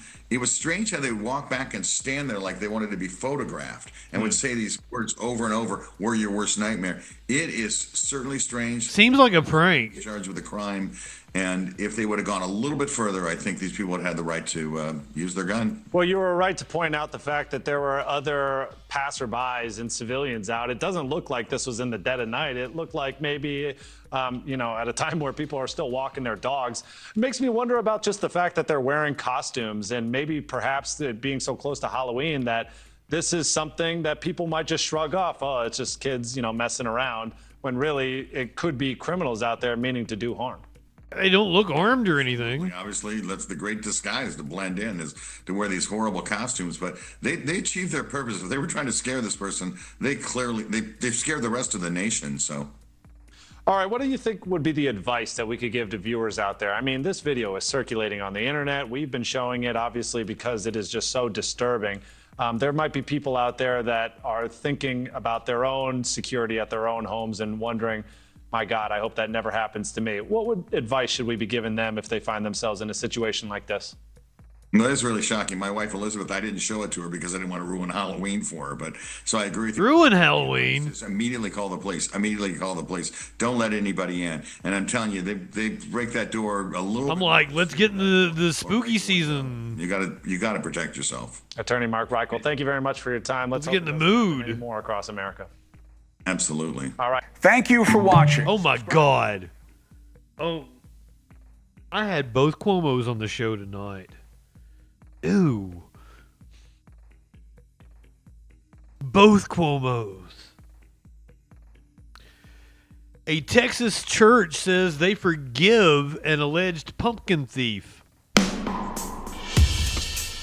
A church in Texas is grateful that two alleged thieves returned pumpkins from the parish patch after they were caught on surveillance footage, putting them in the trunk of a car one night recently. So we've been doing this pumpkin patch in Katy for 13 years. It's big. It's not just a little pumpkin patch. And every once in a while, a pumpkin will go missing here or there. And we know that happens. But early on Sunday morning, our video cameras notified us that there was some activity. And when we logged in to look, it was a couple stealing a trunk full of pumpkins, just loading them into their trunk one after another after another. I think I had to watch it 3 or 4 times before it really sunk in. I think they're going to make a pie. Because I kept processing, like, what is happening? Why do you need a trunk full of pumpkins? If this is some kind of just prank or happenstance, it seems excessive. So it took a little bit to sink in and just watch. The theft at the Disciples of Christ First Christian Church in Katy, Texas took place early Sunday, October 12th, before sunrise. Last night, we had some pumpkin bandits. The church posted footage of the theft on social media where it quickly went viral. It got posted right.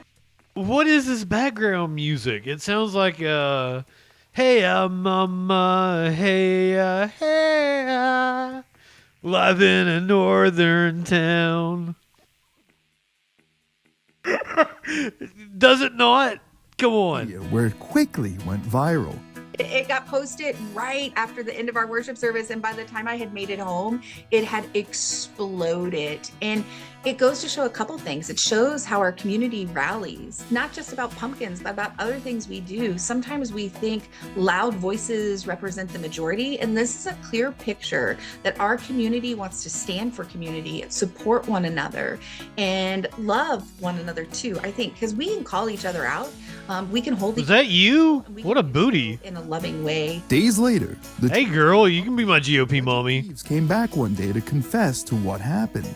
They apologized very, very sincerely, and we really wanted them to know that there was no hard feelings from us. We're a community that practices grace, compassion, and forgiveness, and we're going to do that in every step of the way. Wow, they're actually Christ-like. All over us or take advantage of us, right? Forgiveness means like You don't see that every day. is willing to let go of what's happening. My apologies. She's probably not a member of the GOP. And continue to move on and work together, right? We've all needed forgiveness at some point in our life. The alleged thieves also covered the cost of the pumpkins that were taken, and the church practiced what they preached by forgiving the suspects. They were not members of our community. Of course, everybody is always welcome to come to our community. But we want first and foremost for whether you're Christian or Jewish or Muslim or atheist to find the place in which makes you happy and fulfilled. And we would love for them to come and worship with us. But I do know that they're of a tradition that is a little different than ours. And Yeah, her church seemed to have a lot of people with rainbow shirts on. I don't think and they're talking about actually acting Christ-like, so that they have a good home and a good place of faith that they'll continue to plug into. Money raised from the sale of the pumpkins at the church is donated to local community organizations like food pantries, and they help homeless shelters, as well as giving some money to scholarships. For Inside Edition Digital, I'm Sal Bono. Sal Boner.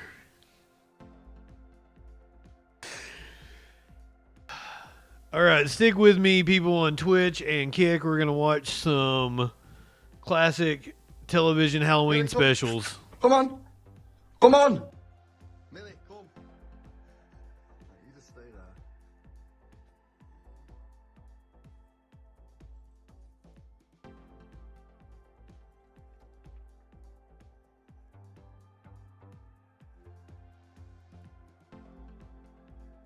Come on, Millie. Millie, come. Come on. Yeah, that's what happens to me. I get back in bed with the cats, fall right asleep. You just stay there.